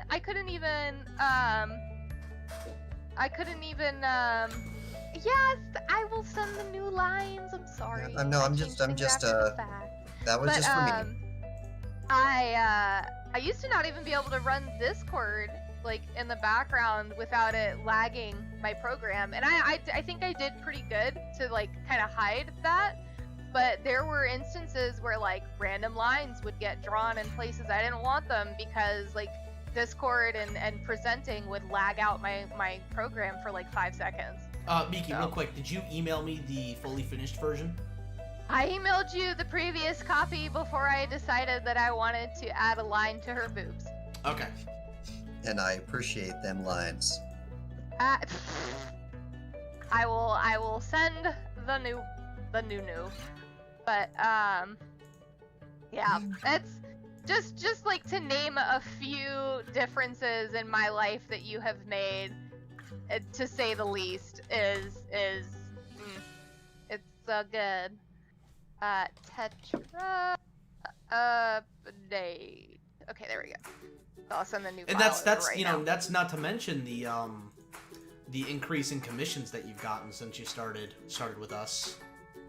Yeah, that goes without saying. I think like it's just been very like flattering and endearing, even to put a better word to it.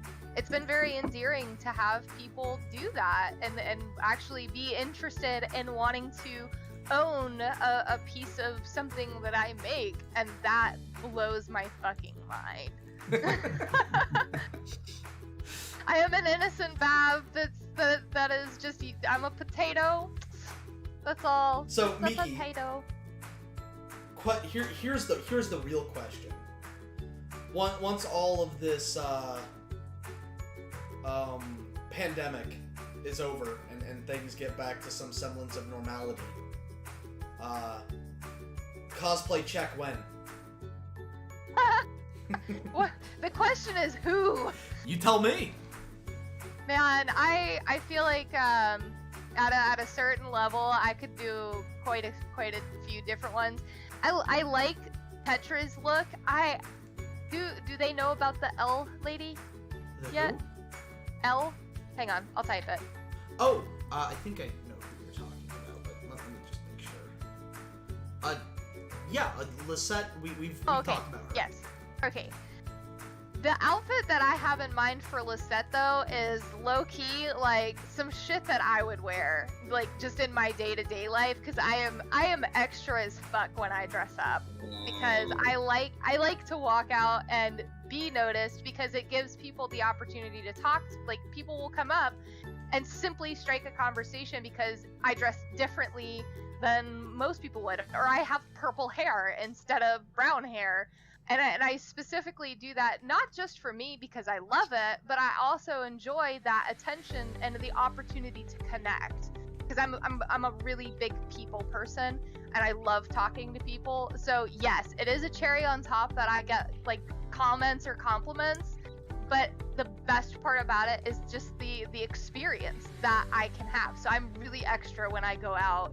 So it's also been very weird to me that I have spent the past 2 months with no makeup, wearing almost nothing but tights or yoga pants and a baggy hoodie.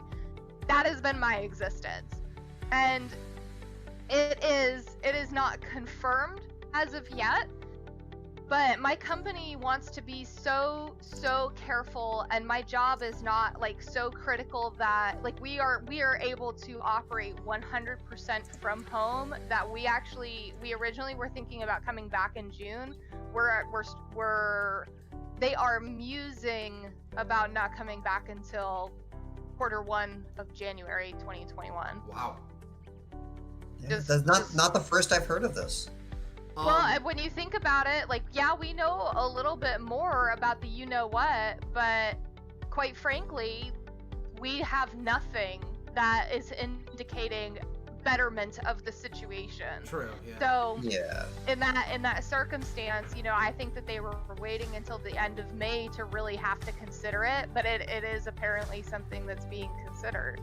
So, you know, you brought up that's wild. So one last note before we wrap things up. So on the topic of cosplay. So well, yeah, I am you know, joking and ribbing Miki because I know that she loves to cosplay. One of the things that, you know, I don't want to detract from the Czech cosplay thing, especially because, you know, I brought it up as like, oh hey, when Czech cosplay. No, I wouldn't want people to cosplay these characters simply because I asked. I feel like that would greatly detract from the experience. At least, especially for me, if I were to come across a Czech cosplayer. I would want them to do it because they genuinely want to do it. They enjoy the characters, they enjoy the lore and the story. And I look forward to the day, I really do hope that does happen, that I do come across a Czech cosplayer who unironically doesn't know who I am. Like, even though like I would be the creator of Czech, like they don't know that because they haven't seen my face, or they don't tune into our streams. They're just there for the Czech story. And to run into them and see them cosplaying Czech and to just lose my collective shit, and them kind of sit there and be like, okay, what's wrong with this crazy person, and then let them know why I'm losing my shit, and get a picture with them. that's a dream, and I really do hope to one day realize that. Also, Calvin, Calmeji, one of our audio engineers, has posted a link to his show tonight. Please be sure to go check that out after we wrap things up here.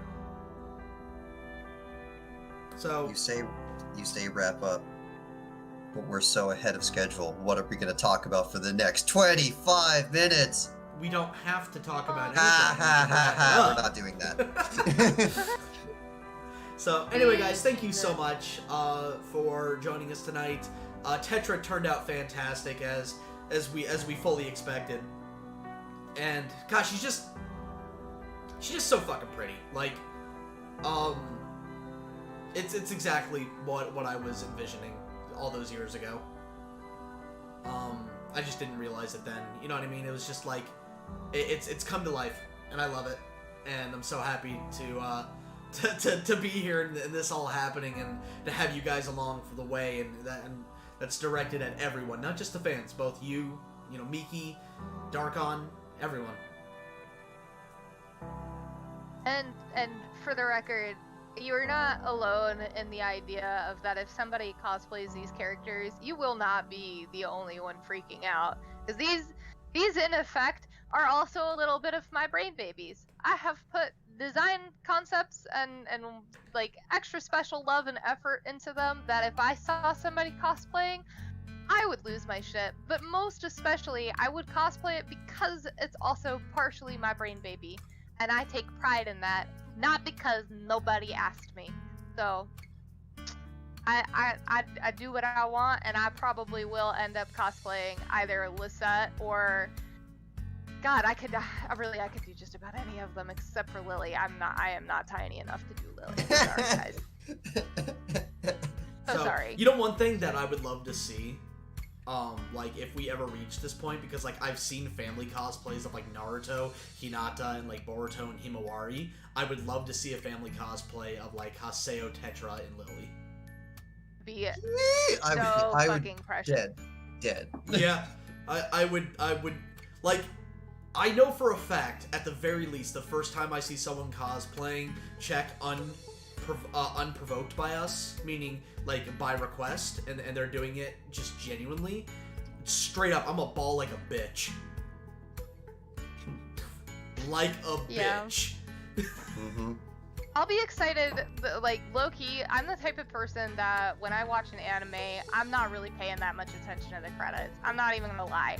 I don't know, like, it's only recently that I've started to hold, like, appreciation for the voice actor names and, like, actually learning the names of the voices that I hear all the fucking time. And I will probably, I feel like, there's a lot of people that are out there in the world that are like me, that don't know the names, don't know the artists, they just appreciate the work. The day that somebody knows who I am because of this, I will fucking cry. Yeah. So, real quick, one last thing. Again, I know I keep saying that the last thing was the last thing, but for real this time, one last thing. We fully encourage you guys to get involved with the Czech side of things as much as possible. You like fan art, you want to do your own ships, you want to do little fucking, little fanfics, go for it. We just ask that you do not lewd the child, aka Lily. So you want to lewd the rest of the characters? Fucking go for it. But don't lewd Lily. Bring out your ships. I want to see them. So, I want to know who want. Like, I'm all for the ships, man. That is my gig. Tell me your ships. Share to me what you think of who's going to end up with who. Yeah. Oh, Share God. And You know I'll ship it with you. You know what we need to do? We need, at some point down the line, because Lily's kind of like the in-universe version of that, we need to have an easily removable picture on a piece of paper. It's just Lily, like, doing in-universe one of her own, like, shipment things on, like, oh, it's these two together. But the paper that she's holding up is so perfect and so clean that it just becomes like a meme thing on, it's just, what is Lily shipping today? And then just people keep putting their own thing on the page. We can meme format, guys. We can meme format.